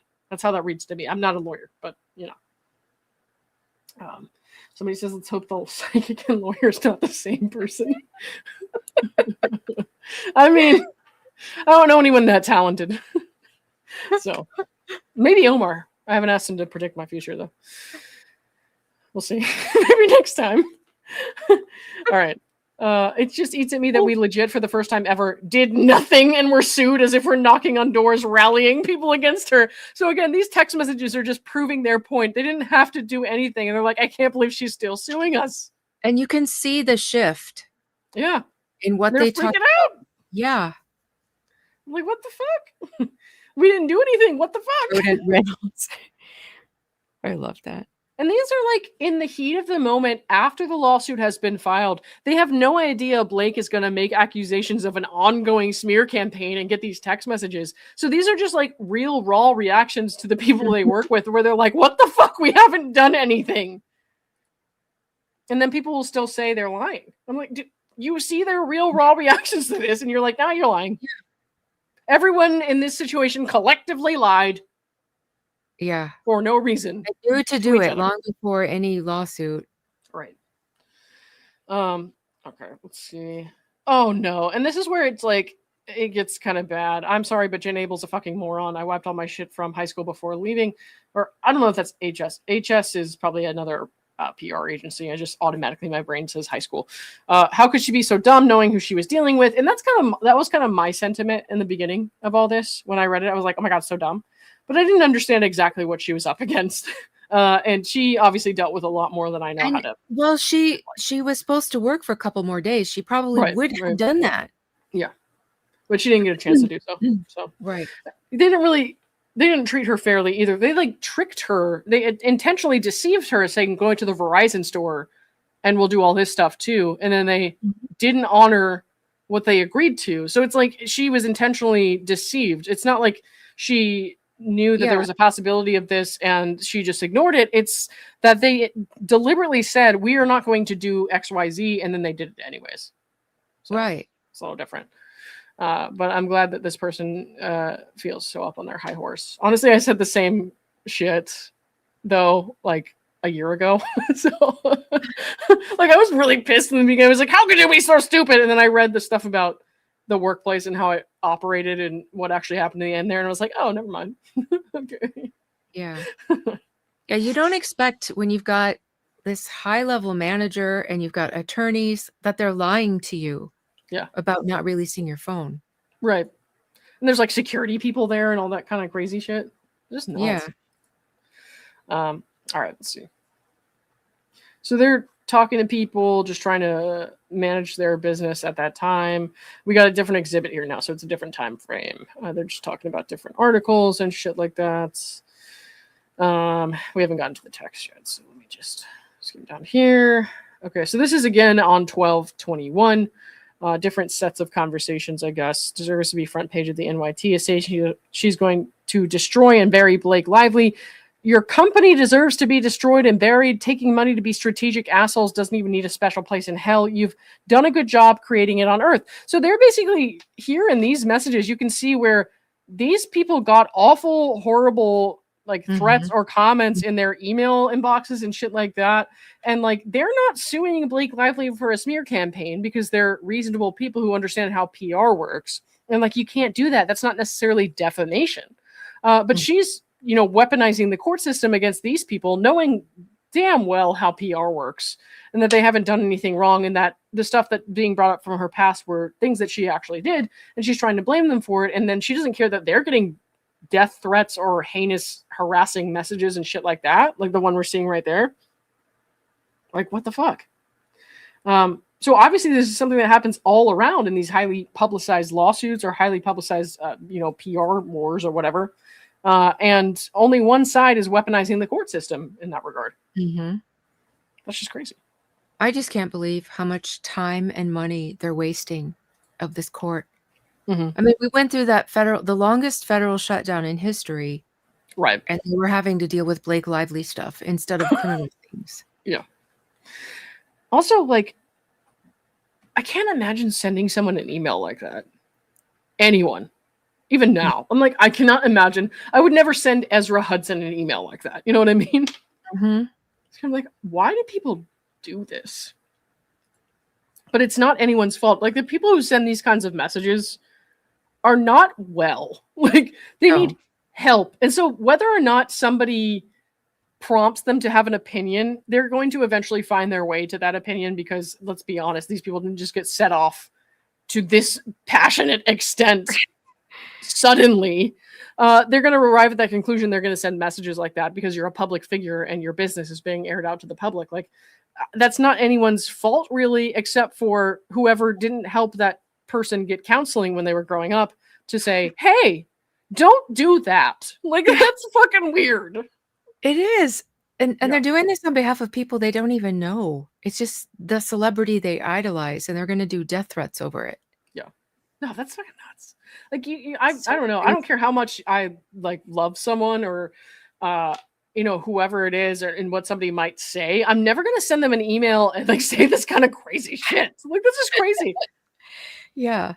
I think there's such a line to where, like, if you have an actual relationship to somebody, like if you had an actual relationship with Melissa Nathan and then you found out all this stuff from the New York Times article and you message her and say, like, how could you do this? I'm so disappointed in you, blah, blah, blah. I think that's different.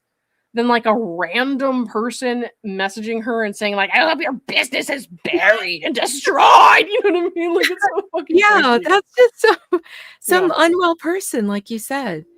There's like relationship conflict, and then there's just like random harassment. Like, it's totally different. I want to answer Jeb's question real quick. Is there a scenario in which Blake would have to pay all of Baldoni and Wayfarer lawyers' bills?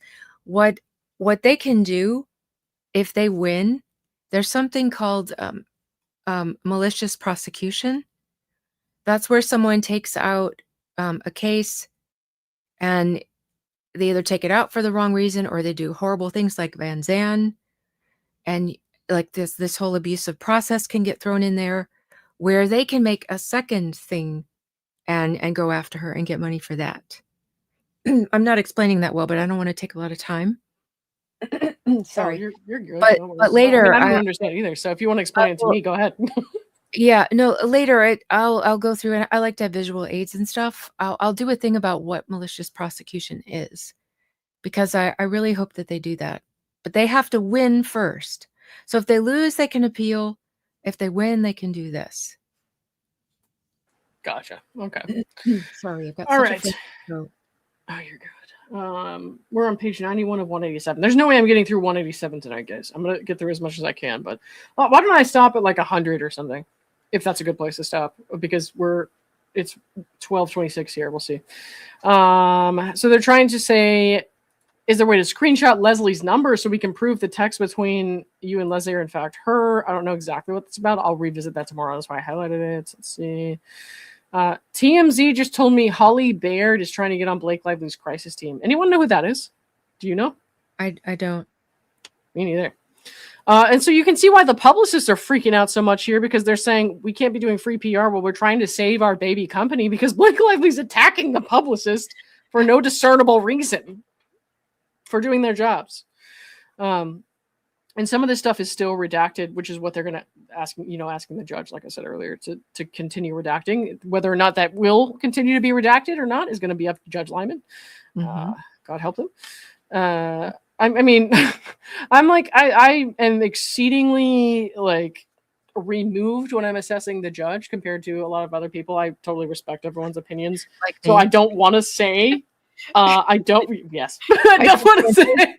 want to say automatically like Judge Lyman's got to do that, because like I kind of feel it, but I force myself to like be a little more removed from that, because I have a tendency to be very like I make my judgments and I'm reactive, and I'm just kind of like, okay, well, what if I change my mind later, like I did with Jen Abel or something like that, you know what I mean? So like I'm trying, and then like some people will try to point it out to me like, Lauren, why are you doing this? Why are you doing this? And to tell you the truth, it's because I'm imperfect. Like I just can't.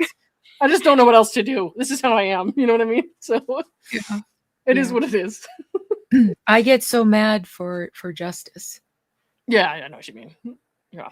I mean, I think we've all I kind of can't shut up about him.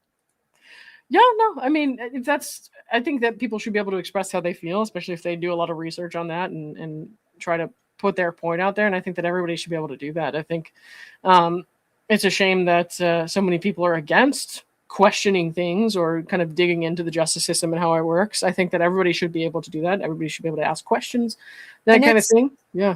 It's a part of my, the slides that I did for this that I'm going to do later. There's a big part of it that explains why I feel the way I feel, how we're allowed to do that, how it's actually set up in our Constitution and in our judicial makeup. Yeah. And guys, she'll have a whole freaking slideshow. I'm over here just like rambling. She's like, I got a slideshow. Let's go. Okay. But my voice, I don't think my voice is going to hold up, so I might have to do it tomorrow. Well, you know, we'll be here whenever you do. We have thought of and done everything we can. We're drowning here, Melissa. So obviously the publicists are struggling with this. There's another exhibit here we're starting on. So they're talking more about, this is back in August, talking more about scenario planning and this kind of stuff. I'll come back to this later on. They're just talking about different kind of spins they can put on this, which is what publicists are supposed to do on, you know, Blake's kind of messaging from the film and that kind of thing, and why Justin's being attacked. nothing about this is like illegal in any way. I don't believe it's defamatory. I believe this is PR spin at its finest. That is literally their job. Literally their job. Same as Leslie Sloan. That is literally her job. Like, all publicists do this shit. So I don't Leslie does a lot worse, allegedly. Yeah, so does Stephanie. Oh, yeah. Stephanie's an interesting one. I mean, when your clients are begging you to just stop, mm-hmm. that should tell you something. Yeah. I'm going to highlight this to come back to it later. The wider internet remains skeptical and continues to see through Blake's smear campaign. So everybody's saying everybody has a smear campaign. Some of them are right. These people are right. But you know what I mean. So it's just kind of crazy, and there's a lot of redactions here. It's just kind of crazy to see how this all played out in real time. Okay.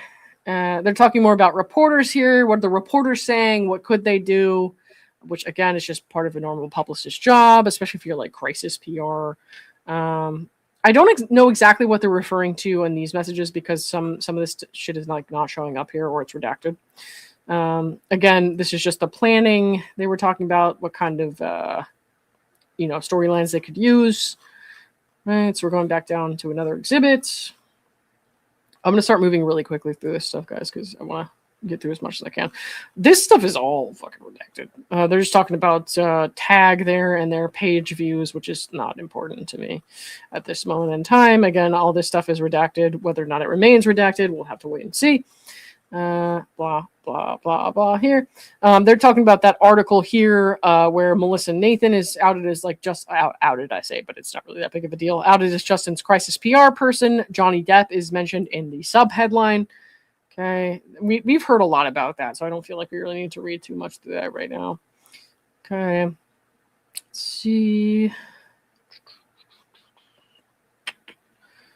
Yeah, this is not something really to, and a lot of this stuff is redacted. So a lot of the redactions in this document are towards the end.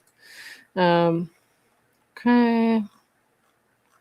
I'll skim through that. And then when we get down towards the bottom, a lot of it has to do with Rebel Wilson, which is like stuff we don't have to read. But so there is a lot of redaction here, just in that stuff. But I'm like, that stuff maybe doesn't necessarily need to be unsealed. I mean, if it has to do with other clients of theirs, which we'll see a lot of this does.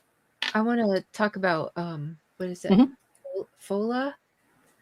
Fola?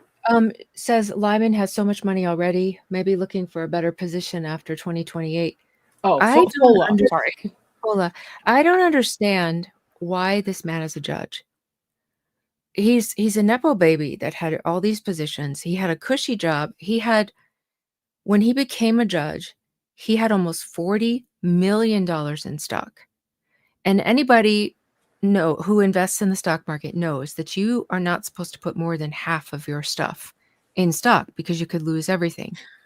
Just not to brag, but I still have some Dogecoin. I don't know if that matters. Go ahead. But so how much money does this man have? Okay. First of all, how did he get that much money? But I mean, he could have inherited from his dad. I don't know, but he like, how much property does he have besides of, we only know the stock because the rest of it he doesn't have to tell. But he had a cushy job at a firm doing corporate stuff, he put on his application that he made like $4 million a year. And then federal judges, and this is standard across the board, no one can make more, no one can make less. They make less than $250,000 a year, which is a really good wage, but not when you're used to making $4 million. Mm-hmm. Not only that, when you have a cushy job at a law firm that you're high up in, you're not working that many hours a week. I mean, when you have something big, you may have to, but you give all your grunt work to the people below you. Mm-hmm. And now he's a judge that has had to put in stuff on the weekends. He's filed stuff on Saturdays and even Sundays. Yeah. He's got literally hundreds of cases a year, some of them criminal, some of them civil. This man is working harder than he's ever had to work in his life. And for so much less. So I have this huge question. Why? Why, when you get old and you have enough money to retire, why do you not? Why do you Mhm. take on something like this? I don't know, man. That's a good question. I mean, I've never thought about what life would be like to have that kind of fucking money. That is just crazy. So, dude, okay, this happens literally every time about this Shen sends someone over to Shizzy Wiznut. People like he sends them over to me. I'm like, I'm not even kidding. Like every single time, I'm like, when my stream is over, I'll send them to Shizzy. No, he sends them to me. Hi, Shizzy. Thank you very much. I appreciate that. And hey, everybody who came over, I appreciate that. We're not going to go for too much longer here because it's just been a long night already. It's been over 2 hours. Well, then who can I send them to instead? Hang on, let me look real quick. But no, that's a good question. I never really thought about it like that. And I have no idea what the fuck I would do if I had that kind of money, like I said. So, dude, I don't even know who I could send them over to after we're done here. Yeah, I could. I don't think I'm gonna do mine tonight because my voice isn't holding out. So Well, then I won't send them over to you. I don't want to sound gross, and then I'll Yeah. hate it. Aw, you're not gross. I Mm. mean, I'm afraid to send them over to this random stranger. So what I'm going to do is just not redirect. That's okay too. I just won't send it over to Shizzy because he's done. Anyways, I fixed that. So, Cassidy, this for you. Oh, thank you, Juicy. Happy New Year. Thanks for your hard work, Milk Jugs and soothing voice. I've got a little monster voice tonight. Thanks for your milk jugs. Here's $10. It's like what? What every woman wants to hear at 12:30 in the morning. $10. You can, no, thank you very much for that. That's not cheap, but I'm saying for milk jugs it is. Thank you very much for that. Yeah. All right, let me see here. Nothing too crazy. I think towards the bottom here, except see. Yeah, nothing too crazy here we need to go over. I did skim over this earlier, and I can always come back to it to recheck later on. A lot of redactions here. We're getting very close to the bottom, thankfully. Let's see. I'm on with Jamie. This was a repeat from earlier, so we can skip this. Okay, I remember that because they said something about a cease and desist. I remember that meme, so I know we saw this. Also, yeah. I really have some shit updates on Justin that we saw that earlier as well, so I'll skim that. Let's see. So some of this is like from Blake's exhibits and some of it is from theirs. So there's going to be some repeat in there. So these deposition pages, I'm not going to read through them tonight. I will give you the gist of them because I looked at them before. This is about Stephanie Jones for the most part. They were talking about Stephanie Jones, the websites, and who like basically enlisted Tag or Katie Case. I think it was Katie Case's deposition. Okay. Hang on. It's Katie's. Yeah. Katie's who like enlisted Tag basically to do this, and we know because Stephanie Jones in one of her recent filings did not redact information and the way that she was supposed to, that Dwayne "The Rock" Johnson was the person they're accusing of being behind those websites. And so they redacted it now, but it's not really doing much of any good because she just said that out loud without a redaction in the recent filings. You know it was on purpose. Yeah, totally. It was probably. I mean, I can't from a legal standpoint. I can't say that, but like from a public opinion standpoint, yeah. Totally, she did it on purpose. Because she's being accused of planting bad stories and shit about her clients on purpose. And then what does she do? She goes and plants something about a former client that's terrible in a filing and doesn't redact the information, even though she remembers to redact all kinds of other things. Like this is ridiculous. She's suing someone for talking about her, right? So they're talking about those Stephanie Jones Leaks websites, the Twitter accounts, like the various websites and social media accounts that are disparaging of Miss Jones, blah, blah, blah. So we don't have to read too much into this tonight. That's a different subject that I'll kind of get into later on, especially if we see more of the Stephanie Jones stuff unredacted. So they were talking about whether or not Tag was paid to create the website or provided a copy of stuff that was supposed to go onto the website. Etc. So this is all stuff, like I said, I will go over in a different video. It's kind of unrelated to the other stuff we've talked about tonight. Down here, this is more from Katie Case, Melissa Nathan. They're still talking about Stephanie. This is where they start to, talk just about Stephanie, how she's untrustworthy, which again, I don't think this looks really great for Stephanie or Blake. So we'll come back to that later on. But they start to throw Rebel Wilson under the bus. So they say basically Rebel Wilson wants one of those sites. And Stephanie Jones and or Blake Lively brought up at some point that Tag had done some work, Tag and or Jed Wallace had done some work with in the Rebel Jones case against Amanda Ghost. And I don't know too much about that case. All I know is they have failed to redact Rebel Wilson's name at all in this. Wait. So sorry. Can you put Bing Bop Boom Boom? Can you put them up and then go on with your thing? Then go on with what you're saying. Sorry. This one? Yes. Yeah. Go ahead. You want to read that? Go ahead and finish what you were saying about Rebel Wilson. This is basically the end of this document. They're just talking about Rebel Wilson and Amanda Ghost. The rest of this is like they've failed to redact the names of Rebel or Amanda, and all of that. And I guess this is related to the Stephanie Jones case, so it's like that stuff is going to kind of get out there. But at the same time, at this point in time, should they not be continuing to redact those names? Because they failed to redact Dwayne Johnson's name. Now Rebel and Amanda, they're throwing this in there. And then we have a whole document down here, which like demonstrating this like copy of a website that was meant to kind of say all these things about Amanda Ghost. Whether true or not, I don't know. But it's kind of crazy. And like, I'm going to have to go over this in a different video because it's a totally different topic. And it's just related to a different case. Like it has nothing to do with Blake Lively, Justin Baldoni. It has everything to do with, I guess, Stephanie Jones and them. So yeah. Anyways, we'll try to make these people look guilty. Yeah. Well, anyways, what's going on with this comment here? So I think that means Sony. Sony legit says that Blake submits things. Unless there's a song, sing us the song. I mean, if there is a song. So are they? I mean, what's this doing to Blake's? Let me do a little refresh here. Sounds like they're not backing up Blake. Is that what you mean? Is that what you mean, Bing? Why don't we find out? Yeah. This is for you.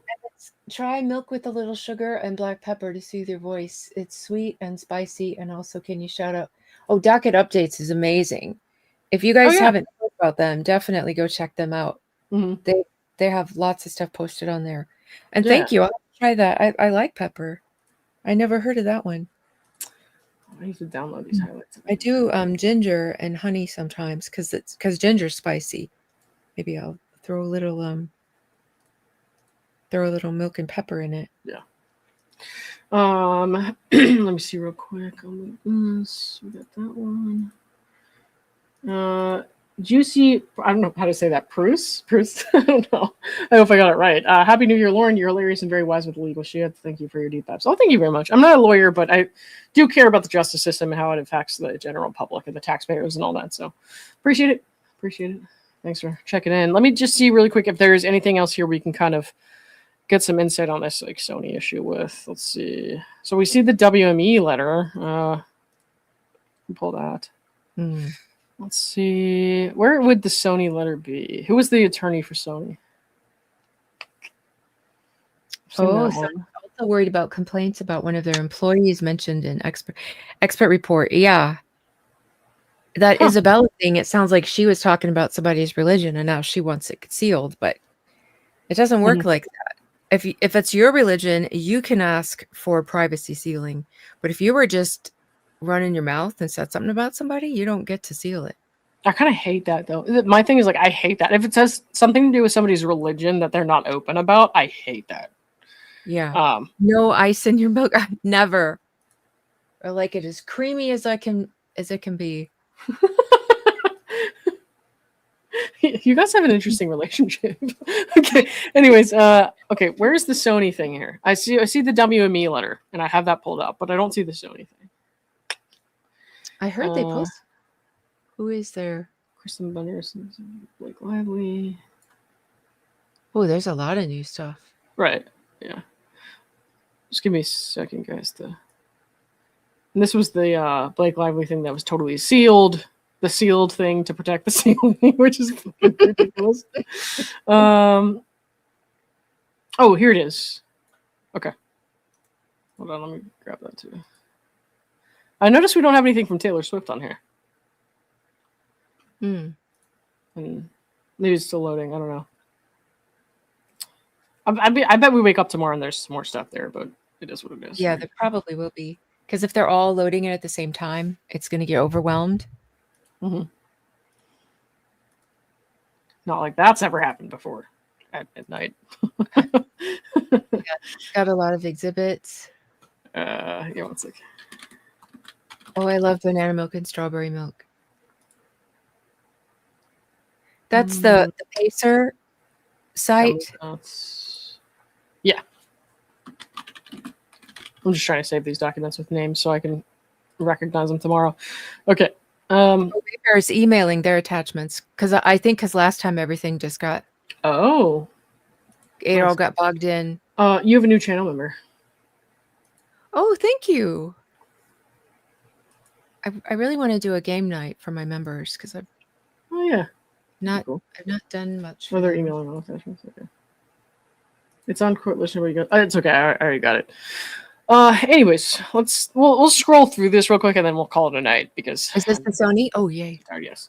So Sony Pictures Entertainment is SPE. So carefully evaluated the sealed documents and requested the court seal a very modest amount of material filed in connection with the aforementioned filings. Okay.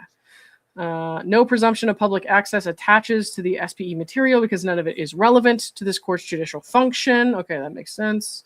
Let's see.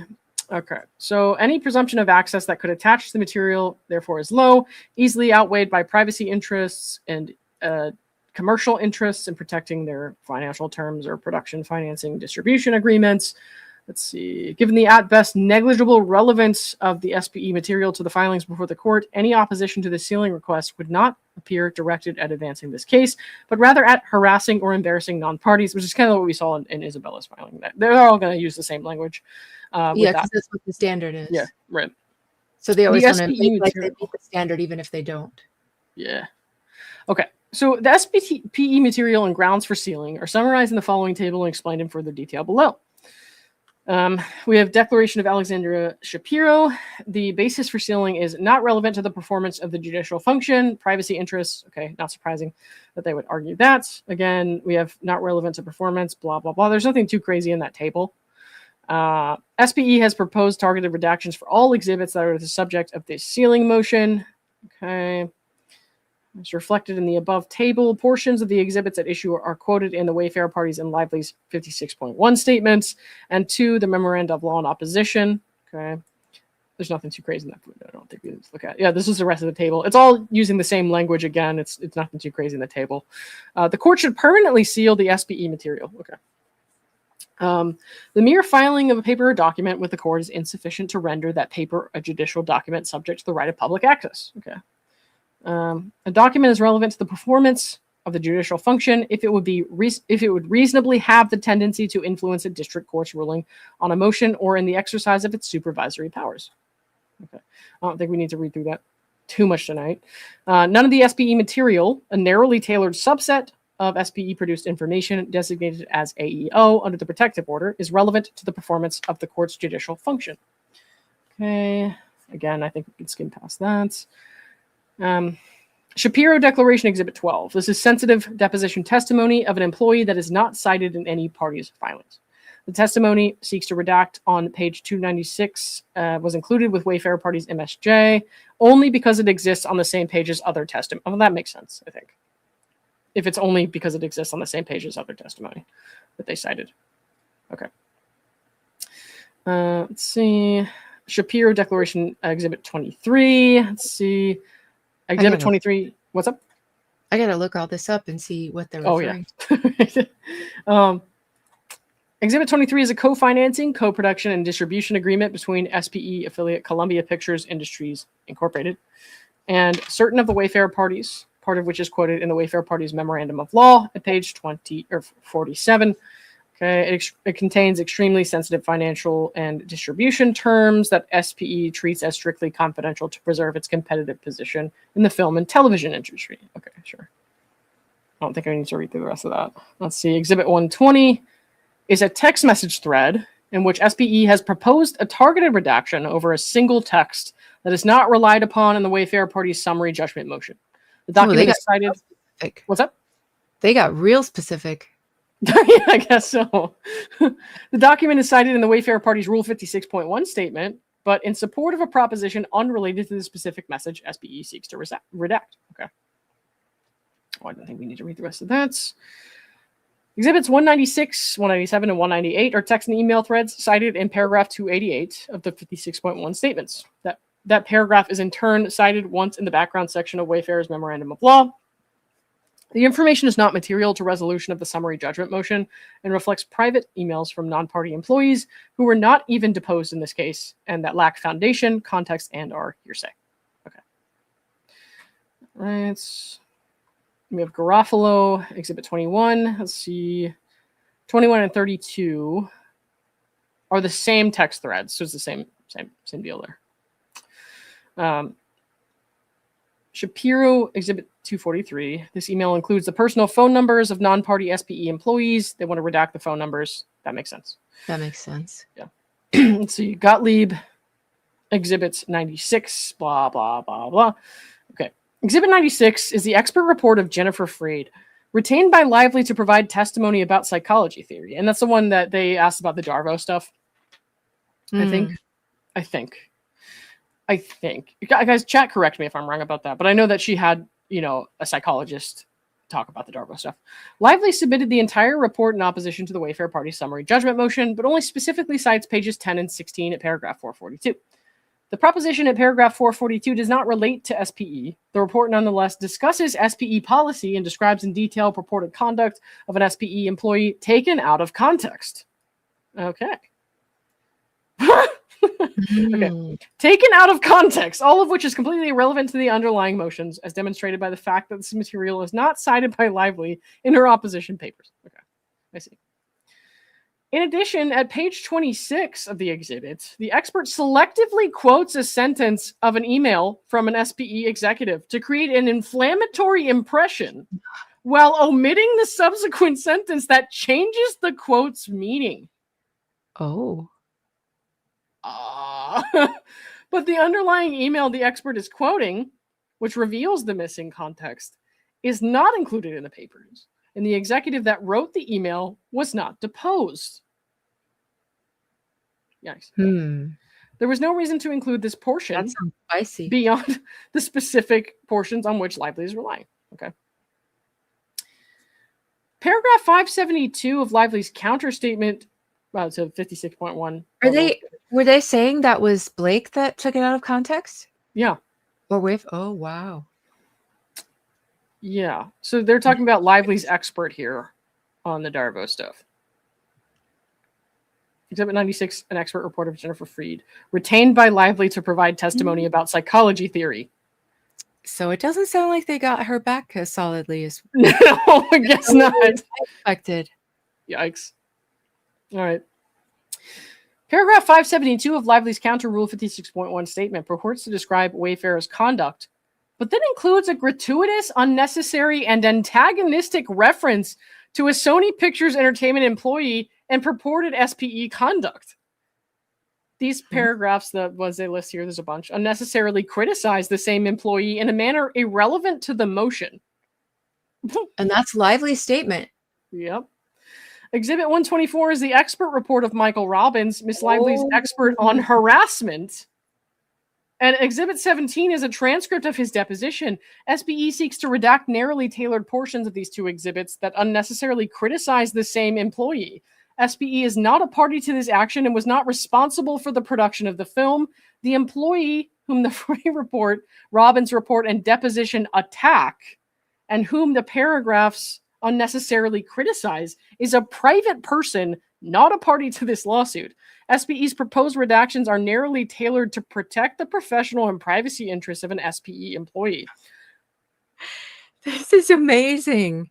Whoops. This is so amazing. Sony's like, sorry, Blake, we're not here for you. Permitting these statements to become public via purported expert testimony opining on this SPE employee's supposed obligations, where this material is not relevant to Lively's opposition arguments, simply harasses an innocent third party. Huh? What do you know? Well then. Yeah. In some, the SPE material has no relevance and implicates the substantial privacy interests of non-parties. Okay, that's pretty basic. Well, that's that then. Awkward. That is some very happy news. That is so awkward. Oh, what's Leslie going to put out? She's going to put some kind of big story out tomorrow. Oh, of course. That's embarrassing. That is hugely embarrassing. She'll probably just publish our phone numbers, to be honest. Daphne Cassidy, guess what? Yeah, Sony's like, Blake, guess what? Chicken butt. Non-party Cassidy O'Connell accepts money for milk jugs at night. What? More at 7.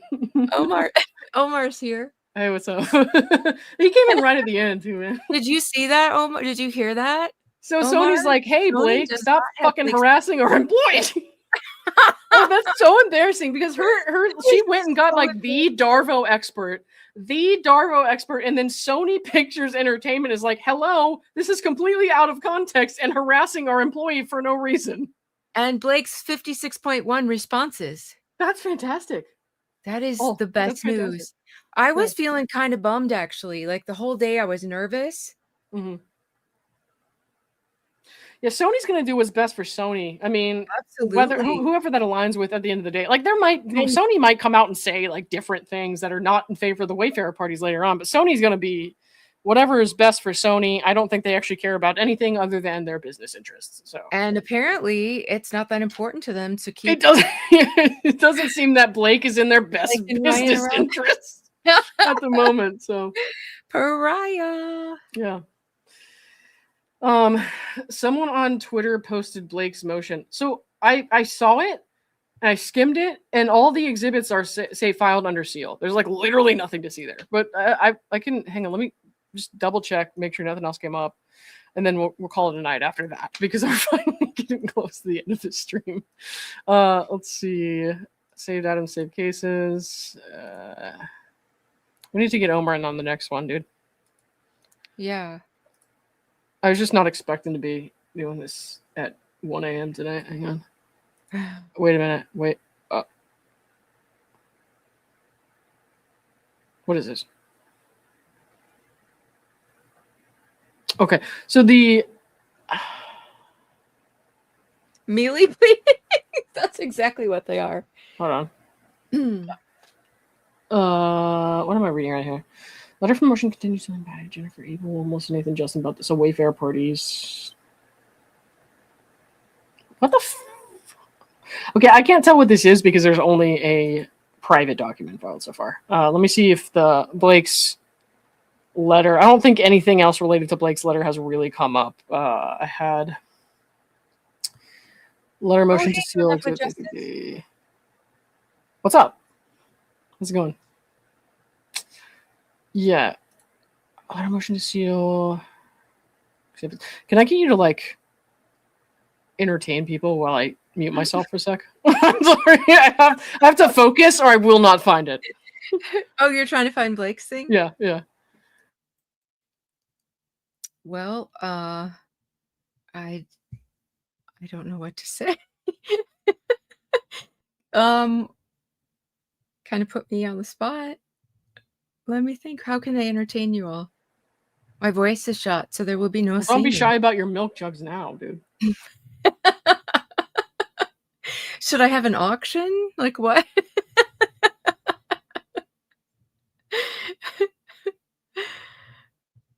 Oh, hey, Diane. I love Diane's name. She changed it to I want my 9 minutes.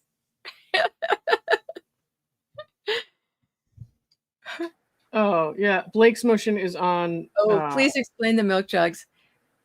Oh, you found it? Blake motion is on Reddit. It's just 1163 as so I read this is the same one that I read earlier, I think. Okay. Yeah, they're just asking to seal the exhibits, and it's just like all the relevant portions are pretty much sealed. Yeah. So we can hang on, let me pull this up. Go ahead though. The story is me slaughtering the lyrics to the song about milkshakes, bringing the boys to the yard. And I accidentally said milk jugs.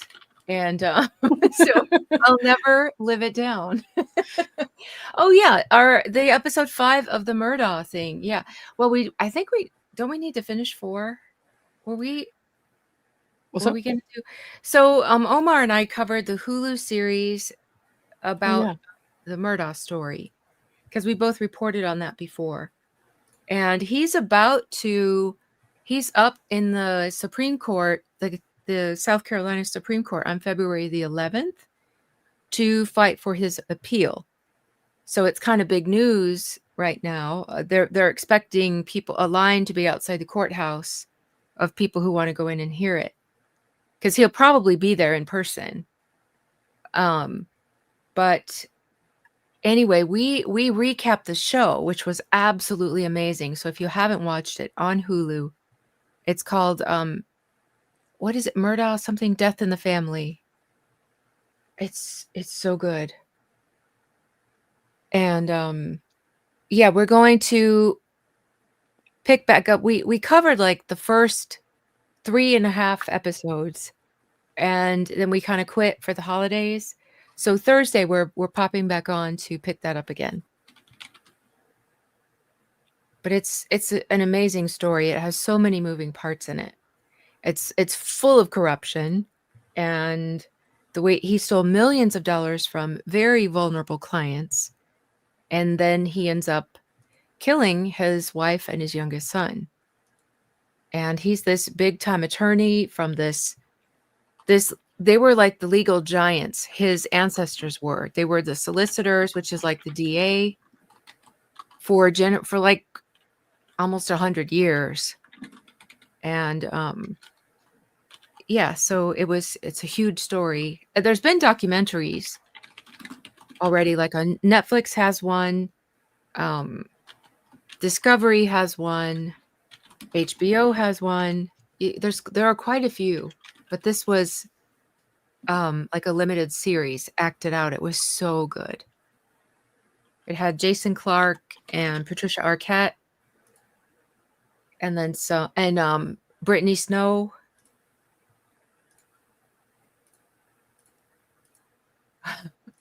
Oh, Sorry, Richard Nixon. I'm listening. I swear to God. There's a reason that they keep citing the Richard Nixon. It is it's binding authority from the U.S. Supreme Court that kind of helps set the standard for this.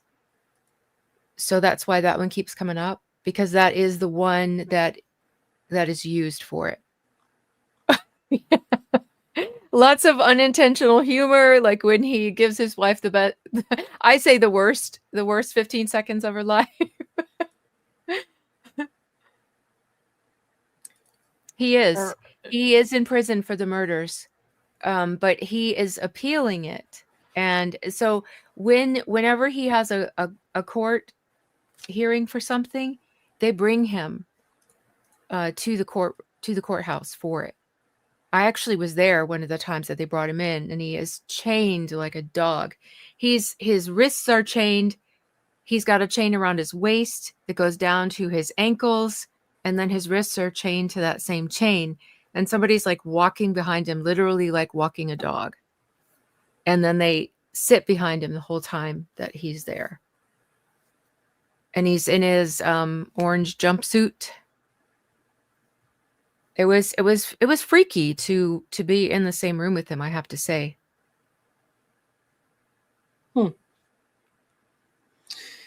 I am half alive right now, so I apologize for not having a better reaction to what you just said. I want to go over this in more detail tomorrow, but I just skimmed over this while we were kind of sitting here, and there's just a couple things I want to point out. I set another stream for 8:10 a.m., which I'll go over the Sony stuff and this stuff in more detail then. But so what I found here from the thing they wanted us to read. First, of the 940 exhibits subject to the parties' pending motions, Ms. Lively requests only 8 communications between third parties remained under seal in their entirety, and that 3 third-party communications be unsealed, except for Ms. Lively's proposed limited redactions. Great. Show us the rest. I mean, it's probably, honestly, it might just be processing. I don't know. Private communications between third-party Ryan Reynolds and his talent agents are appropriately subject to sealing to protect third-party privacy interests. Really? How come his name was on my subpoena then? Right, exactly. Mr. Reynolds was named as a defendant in the Wayfarer defendants now dismissed litigation, but he is neither a party to this litigation nor has he substantially participated in it. That's hilarious. No, but actually, the thing about the third party Ryan Reynolds and his talent agents is they still have a chance to appeal their lawsuit, right, being thrown out. And they've said that they've since uncovered stuff like that. And one of these exhibits apparently is these communications between Ryan Reynolds and his agents at WME or people at WME. And they don't want people to see that. Yeah, right, exactly. And then they quote something here that says, he did not ask to be involved in this lawsuit, which is amazing. Amazing. That is. Oh, please. Like, I have every, thought in the world is like, of course, they're going to seal that because it's Ryan Reynolds and he's a powerful celebrity and they don't actually care about applying things evenly. Of course, they're going to seal that. But, like, still, it's just kind of hilarious to me that he'd be like, I didn't ask to be involved in this lawsuit, which he and his wife launched, like, nuked people with on the weekend before Christmas. Like, what are you talking about? Yeah. Yeah. Certain communications between crew members also implicate third-party privacy interests. You want to talk about crew members' privacy interests, just ask Andy Signor. Second, Miss Lively seeks to shield from disclosure the names. Francis Hilton's underage kids being on the docket that millions of people are watching. No, that's normal. No. Let me zoom in a little bit on this so you guys can see better. Let's see. Second, Miss Lively seeks to shield from disclosure the names and identifying information of third parties with or about whom she has communicated who have not been subject to discovery in this action, have little to no connection to the film, and or may lack any substantial involvement in the litigation. So Blake Lively thinks that she shouldn't have her text messages or communications disclosed when she's talking shit about people. But it's fine if it's everybody else's text messages. Right? Just saying, right? That's kind of an interesting standard there. And then third, Miss Lively seeks a partial sealing of deposition testimony referencing a third party's medical information. Since when does she care about people's medical information being private? Ask Jed Wallace, because she went around the court's order here to Texas to out his medical condition for fun. But okay. The Amadeo is big too. It's also standard because it's not the Supreme Court, but it is the Second Circuit binding authority. I actually have a lot about that in my presentation. Yeah. And it gives the standard, it set the standard for how he's going to determine whether or not to grant these requests. Mm-hmm. Yeah, I think so too, PL, that it's referring to her text to Taylor Swift. Did you see this yet? It's for you. Oh, no. Hey, Gloria. Sorry, when you had some of the stuff up, I was just looking at the screen. I didn't see the chat. Amber Heard, Pedoff, who's WB? And Blake. Warner Brothers? Warner Brothers. Oh, Warner Brothers. Sony, Birds of a Feather. Yep. Yeah, they're destroying their careers even more than they already have. And then the one Sublime Touch. Thank you for becoming a member. I appreciate you. All right, that's cool. All right. I have got to tap out for tonight. It's past 1 a.m. I'm going to get up. I'll be back at 8 a.m. So when this stream ends, it's going to redirect you to my stream for tomorrow morning. You can bookmark it, save the link, whatever. Go ahead and go live. My husband just brought me some ginger and lemon tea. Oh, okay. Well, then I should have just redirected to you. I will be up all night, and so I won't be good in the morning. That's when I'll finally be sleeping. Yeah. But I want to say, Omar, if you're still here, if you want to join mine, I'm going to talk about the legal standards for whether or not to grant these. But I'll probably listen to that, but I'll fall asleep. I guarantee you. Yeah, it's law nerd stuff. All right, guys, we'll go listen to Cassidy. She's got some important stuff to say, and I was rambling about these text messages all night, so thank you for sitting through that. I mean, like I said, my direction changed tonight substantially. So, well, everything was coming out. Like you can't even be ready for it. Mm-hmm. All right, everybody. I will see you tomorrow then in the morning. So, thank you. Bye. Good night.